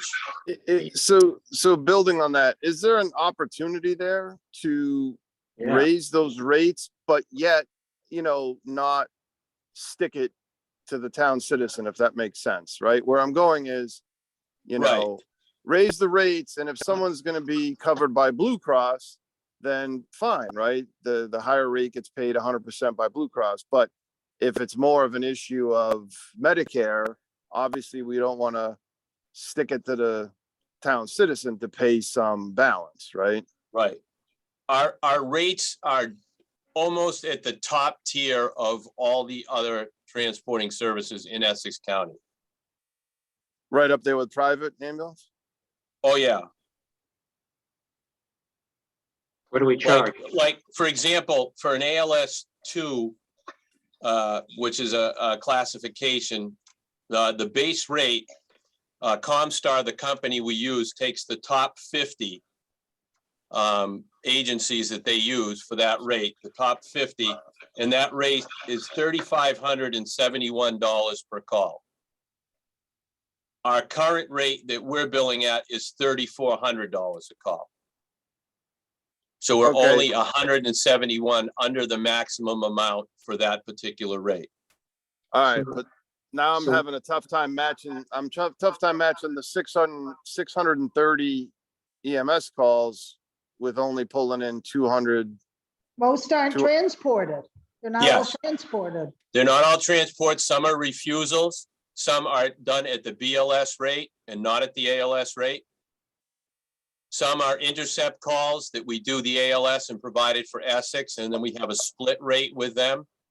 So they don't get the. full- What's the BLS rate and where do we stack up on a market The comparison? BLS rate is 1,533. And we're at 1,400. But most of the calls we do are at ALS because we have paramedics and we're providing paramedic level care. So the only way the math adds up is if a lot of those calls are, like you said, refusals, right? Refusals, or we get canceled en route. I mean, those happen too. Those count as EMS calls. Because that's how they're tracked. So how many, do you know how many, do you have a number as to how many you bill? I do not have that number off the top Okay. of my head, because that's usually done through Comstar. So if the person's transported, that information is given to Comstar and they get a bill. And then we get the money back, or we get the accounting, and then I forward that on to Andrea. It just seems like a majority of those have to be whatever, some version of no fee, because Yeah, at 3,500 a pop and 1,500 a pop, yeah. Well, To get not to- everybody pays either, and not everybody has insurance. There are people that we've been chasing for their bill for years that still have outstanding $2,500 and $3,500 bills that we're reporting to them and report to the credit agency, and Comstar tries to go back and get more money. So that does happen as well.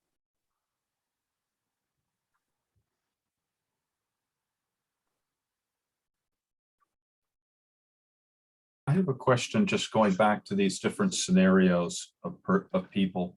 I know on the overall budget book, there's about 145,000 in sort of expenses for this department. If the salaries increase, what do you project happens with those expenses? And I'm thinking here, like, turnout gear and training and those types of things. When the staff increases, obviously some elements of the cost increase. Right. I mean, we have money built in every year for new turnout gear, with the goal being everybody having 2 sets. So we buy that annually and we phase that in. But we do that for all our department, including the call department now. So there's 5 more guys that get outfitted. So if we increased it, it's not changing it a lot. We still have money in there for training. I mean, it could limit what we train, or how often we train, or how much we train, or what we spend for training as far as bringing in outside agencies. But I don't see those increasing exponentially or anything. So there's not a direct correlation to X number of people costing X number in training. Because some people take individual training classes, and then there's other times we can pay for training for the entire department. So training typically is, obviously, we're compensating people for the hours that they're training, transportation, food, those sorts of incidental expenses. If we're adding 3 effectively 4 more people, obviously that would increase all those components, wouldn't it? It has the potential, but some of the training classes include lunch with the fee. And then sometimes people are taking a department vehicle to go, so there's no reimbursement of gas. Sometimes people are taking their own time off to go, so we're not covering them with overtime. Some people are paying out of pocket, and we give them a vehicle, and they're going to go on their own time and buy their own lunch. So it's not hard and fast. It's on a 1-by-1 basis.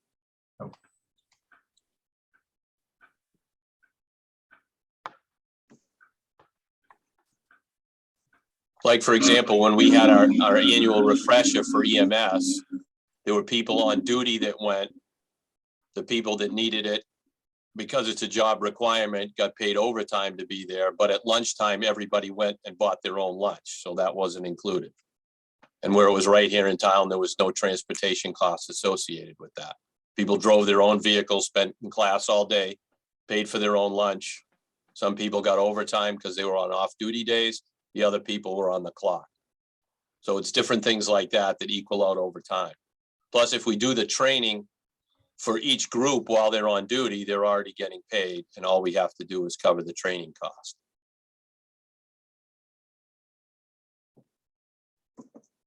So there are ways to keep that number in check.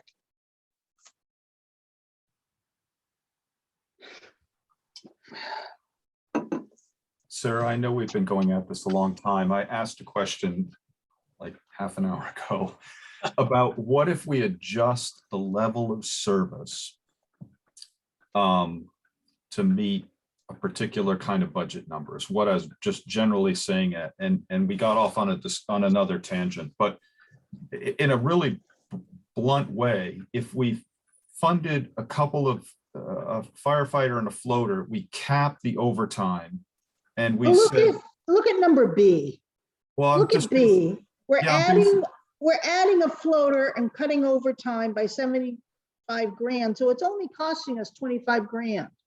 right, And that would make sense to me. right. You start looking at some of the others. And just the cost is astronomical. And the problem with the SAFER grant is that's fine for 3 years, but year 4, it's a gotcha. Right. So what I'm exploring here, and maybe it just doesn't work contractually in every other way, but is if we adjust the level of service depending upon overtime and where we are in the budget.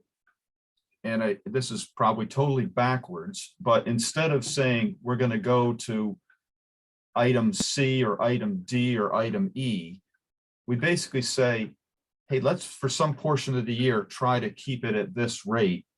And if overtime becomes excessive, then maybe during the last quarter of the year, we can't do a floater and an extra person and work toward a 50% of 4 on and we adjust. Now, I don't know if that's feasible or not, but I Well, think we're getting into trouble here, frankly, by saying we're kind of going into the year saying we're going to have this level of service and it's fixed.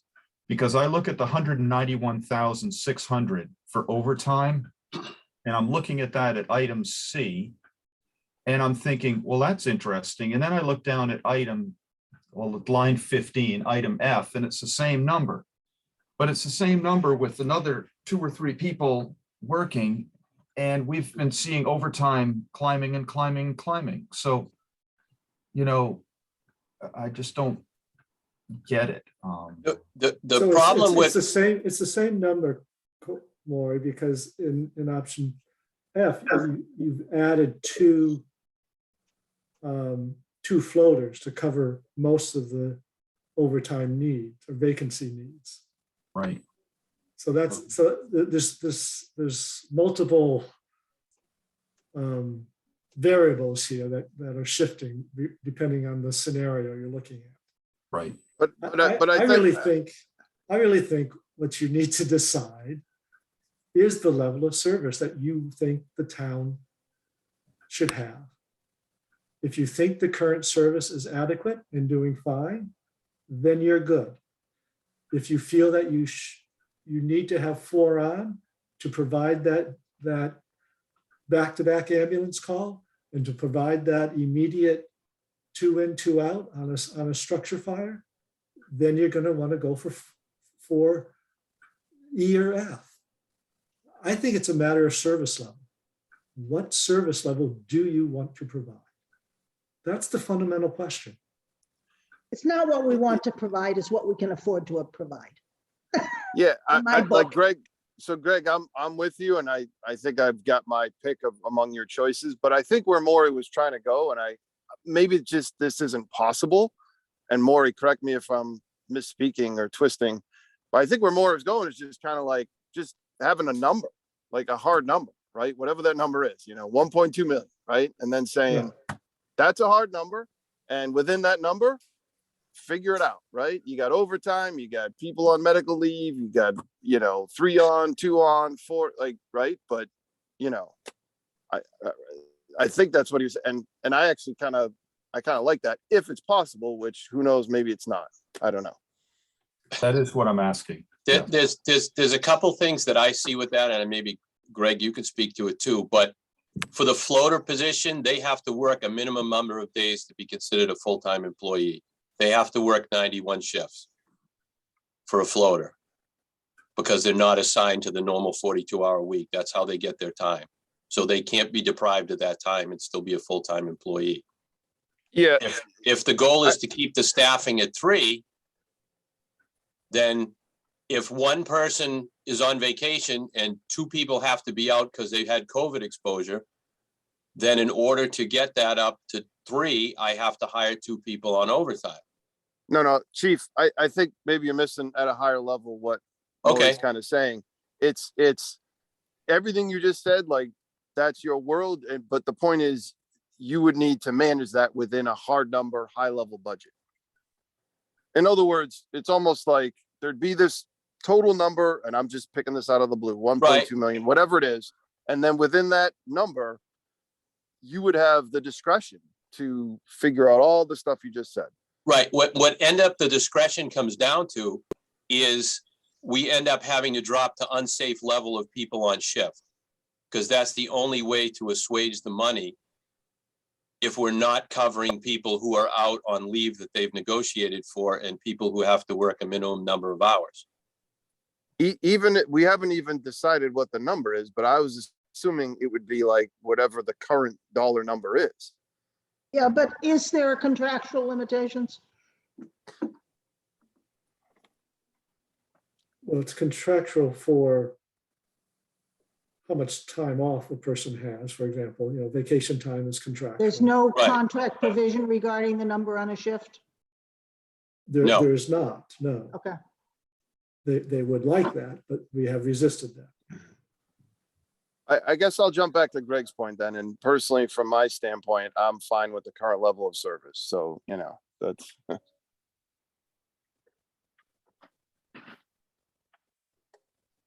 Because I take Maury's point, right? You can always buy insurance for everything, right? But that's, becomes a cost benefit and a risk analysis decision. My concern is I think that the overtime is run away and it might make sense to add a second floater. Right, but didn't we have that same thing happen to us 3 years ago? I think you were the one that pointed it out, that it didn't work, right?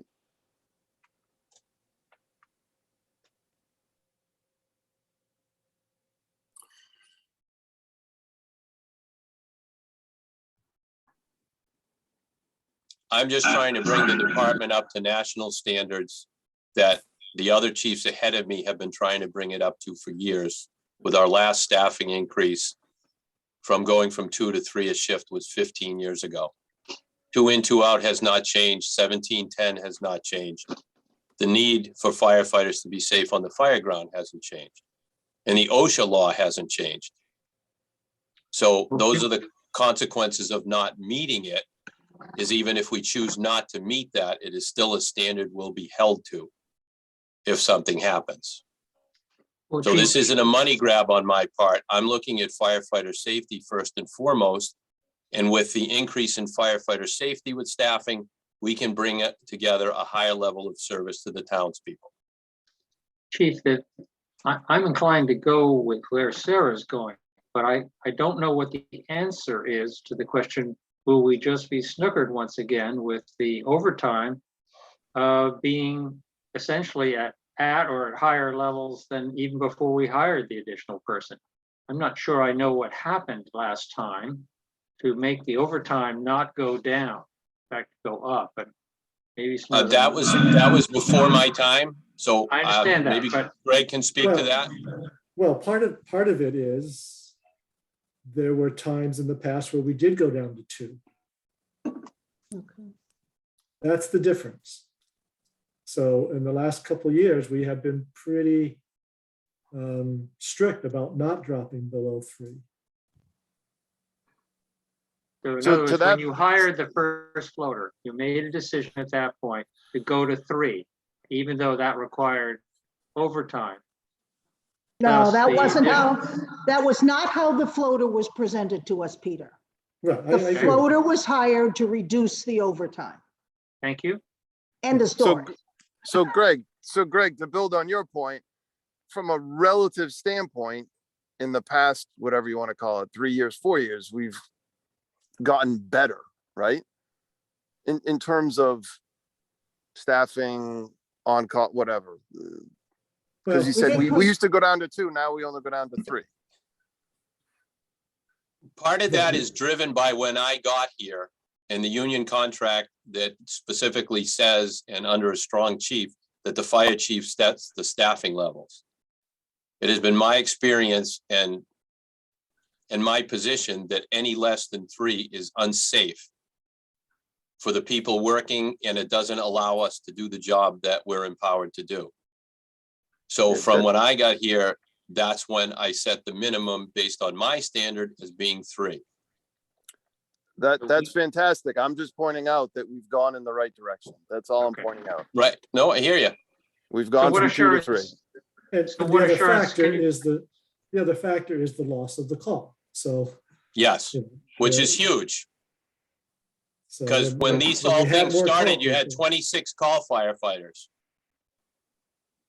And we had less than 6% of call firefighters coming back on box alarms last year. And the 6 number that I gave in the previous presentation is high. It's probably closer to 4, which is a negligible amount for the amount of help we need and the amount of calls we have. So how that's do you not a rely- reliable factor to offset anything anymore. So Chief, how do you give us the number for overtime if we add 1 step of such a reduction? All I'm hearing is that's a really a very guesstimate kind of number. It is somewhat of a guesstimate, but if you look at it this way, that the floater now covers vacancies. But if you have 4 shifts in a row that have a vacancy, the floater is not working 4 days in a row. So he can only be assigned to so many shifts to cover it. So a second floater would be able to cover the shifts that he is unavailable to cover because he's already working to fill an overtime, a vacancy, excuse me. So in essence, you're paying 2 people straight time to cover shifts which would otherwise be covered by overtime. And that's where you get the savings from.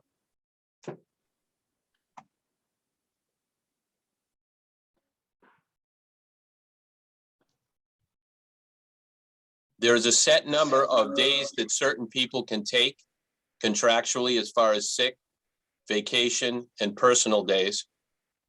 And some are able to carry days. So some of that, yes, is variable, but they're negotiated benefits that they're able to use. So the numbers we came up with for overtime is to cover the average and the majority of people if they used their time. Factoring in other items for callback and for long-term illness if somebody is out injured or sick.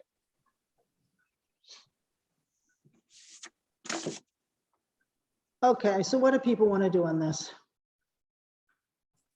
We need to make a decision, sorry.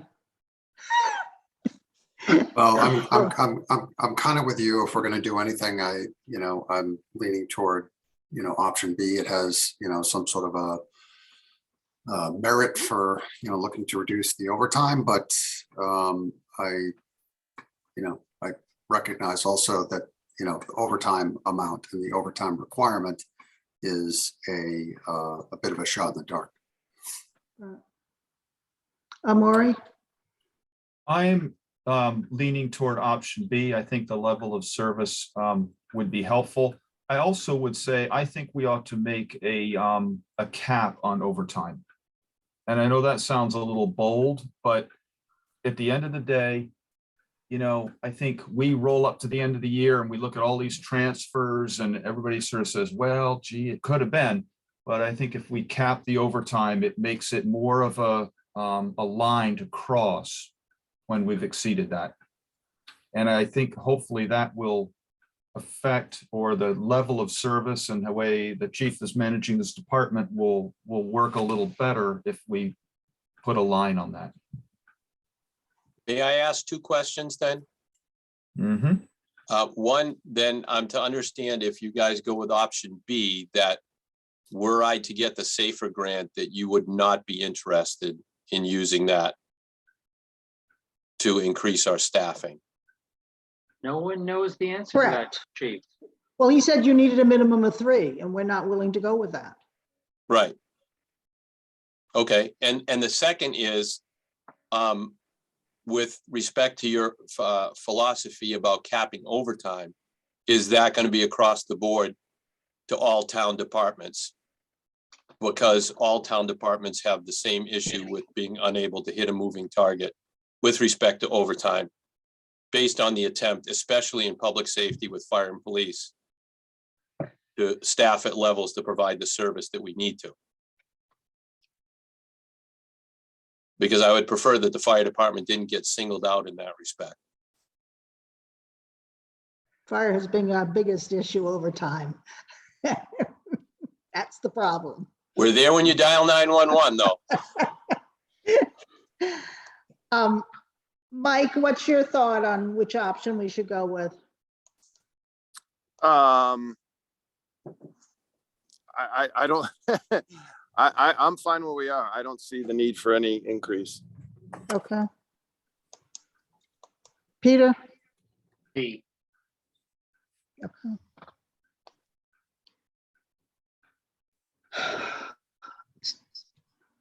So Greg, what are your thoughts on capping overtime in budgets?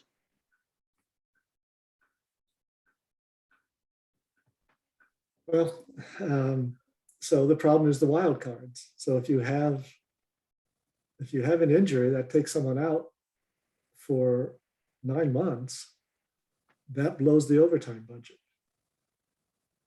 So I think I don't think it's realistic. Can we, our budgets include an overtime line, right? Yes, Could it be that if somebody's going to exceed that, they have to get approval from the finance committee? yes. I mean, typically to fund it, we have to have a transfer of some sort that you approve. Does that help, Maury? It's a statement versus the mechanics. I'm pushing for a statement. At the end of the day, when Greg comes to us on June 27th and says, help, I need to do a transfer, we're not going to look him in the eye and say, no, go out with a bucket and raise some money. You know, we're going to move. But we want to know in advance, don't we? Right, Correct. right. Yeah. And, We want some and accountability. those situations, you do know in advance. You can project those. Mhm. Well, I don't think in 2021, we did a reserve transfer for excess overtime. It might, like I say, a lot of it was absorbed by this underpayment of a salary because of the vacancy. Right, and I think what we're saying, we don't want to have that movement of money around. We want to know when they're going to exceed the overtime and why. Right. Yeah, I'm hearing that loud and clear. Okay, okay. Yep. Okay, Sarah, what's your vote? B was the one I suggested, yeah.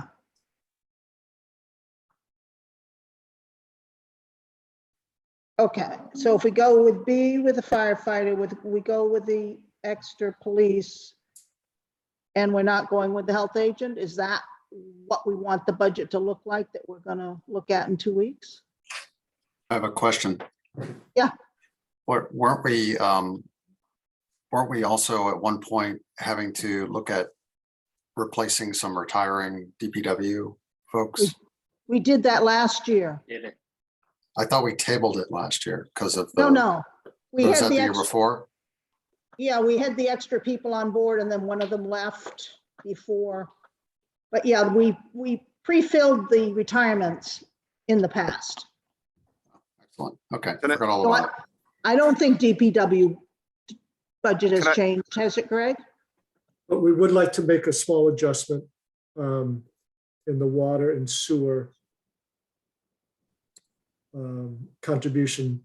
So increase the water and sewer enterprise fund contributions to DPW salaries and increase the salaries line by 14,000 Why is that? for some pay adjustments in DPW. Okay. Can I ask a question? I think this Yeah. is a question for Greg. So just total incremental dollars per year when you add option B plus, you know, a new police officer and fully loaded, like what is that number? Well, Just if you want me, yeah, it's if you want me to add the benefit cost into it, which, like I say, I think we have enough wiggle room in the health insurance to cover it. But if you want me to add that, then it's I would around like, one- yeah. it's I around think adding 180. it in is the right way to look at it. Yeah, no, I understand. I understand. It's around 180. Around what, 180? Yeah, if I'm doing quick math. yeah, I would here. like to see the actual budget numbers, and if we don't need to increase the health, we don't do it. Yeah, I should get our final number from health in the next week. Okay, I haven't gotten our actual percent increase, but I'm anticipating it to be a good number. In other words, low increase. and so if we go with option B for the fire, the overtime would be 124.4. That would be the overtime budget based on this B option written down. Yes, if you want to include the average of the injured leave, which we have not done in the past. The what? The likelihood of someone being out for being injured or a vacancy. So if you look at, again, if you look at those scenarios that show I'm- total overtime, I'm looking at the numbers that he gave us on option B, which is the one we said we wanted. And I wanted to understand. confirm that the numbers in the budget will reflect these numbers. So Greg, my short answer to your question is yes, that should be in there. The fact that we've gotten lucky is no reason to not budget it, right? I would say, No, right? I'm fine with that. So the 124 is a good number. I mean, better to have the worst case scenario and do a little better than the reverse, right? Yes, Is the A what was in the original budget we saw, or is those numbers different? A has 50,000 extra. The 200 number is 50,000 higher than what's in the original budget. Okay. And the original budget did not have the 30,000 for call firefighters. Correct. That was already taken out. Okay.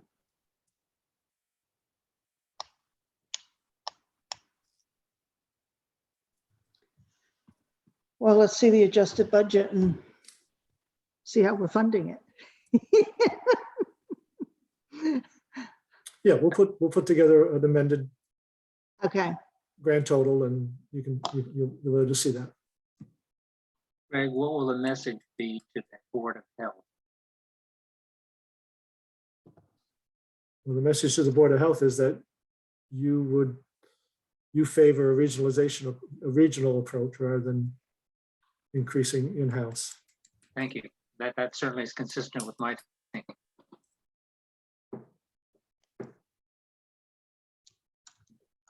does somebody have the agenda up? I think we were going to look at long-term capital, but we don't really have that before us. Right, do we have adjustments in the capital budget, Greg? Yes, but I haven't given you that revised Okay. sheet, but Okay, yes, So- there are some adjustments. I mean, what I'm hoping is in our meeting on March 10th, I think it is, Yes, vote on the operating and to vote on the capital. I'm very ambitious.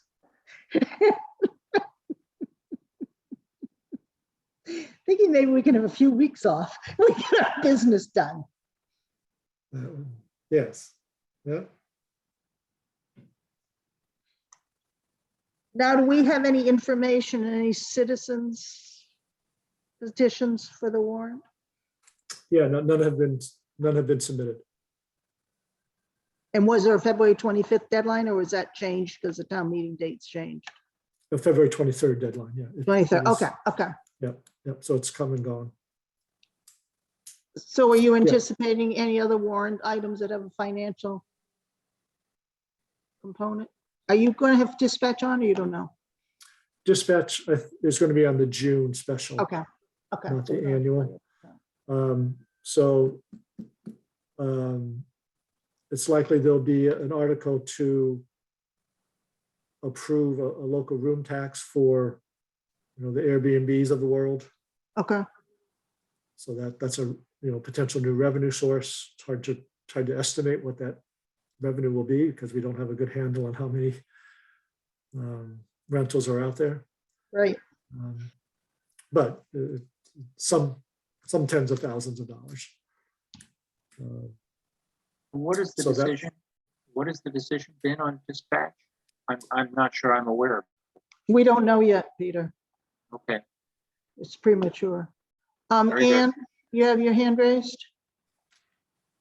Ann Harrison? Yeah, yes, you asked earlier if anybody had the agenda up.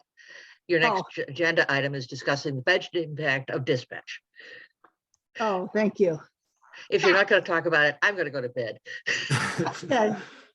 Do we have enough information to discuss that tonight, Greg, or should we defer it? You should defer. We just Okay. got the feasibility study. I will send that out to you. Okay, good. Yep. You can go to So bed, it- Ann. It makes sense to read that first before we have the discussion. Okay. What else do we have on the agenda?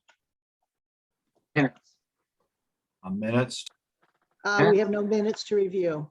I've asked Gail to we have 3 outstanding and I've asked her to get them to us so we can approve them at our meeting on the 10th.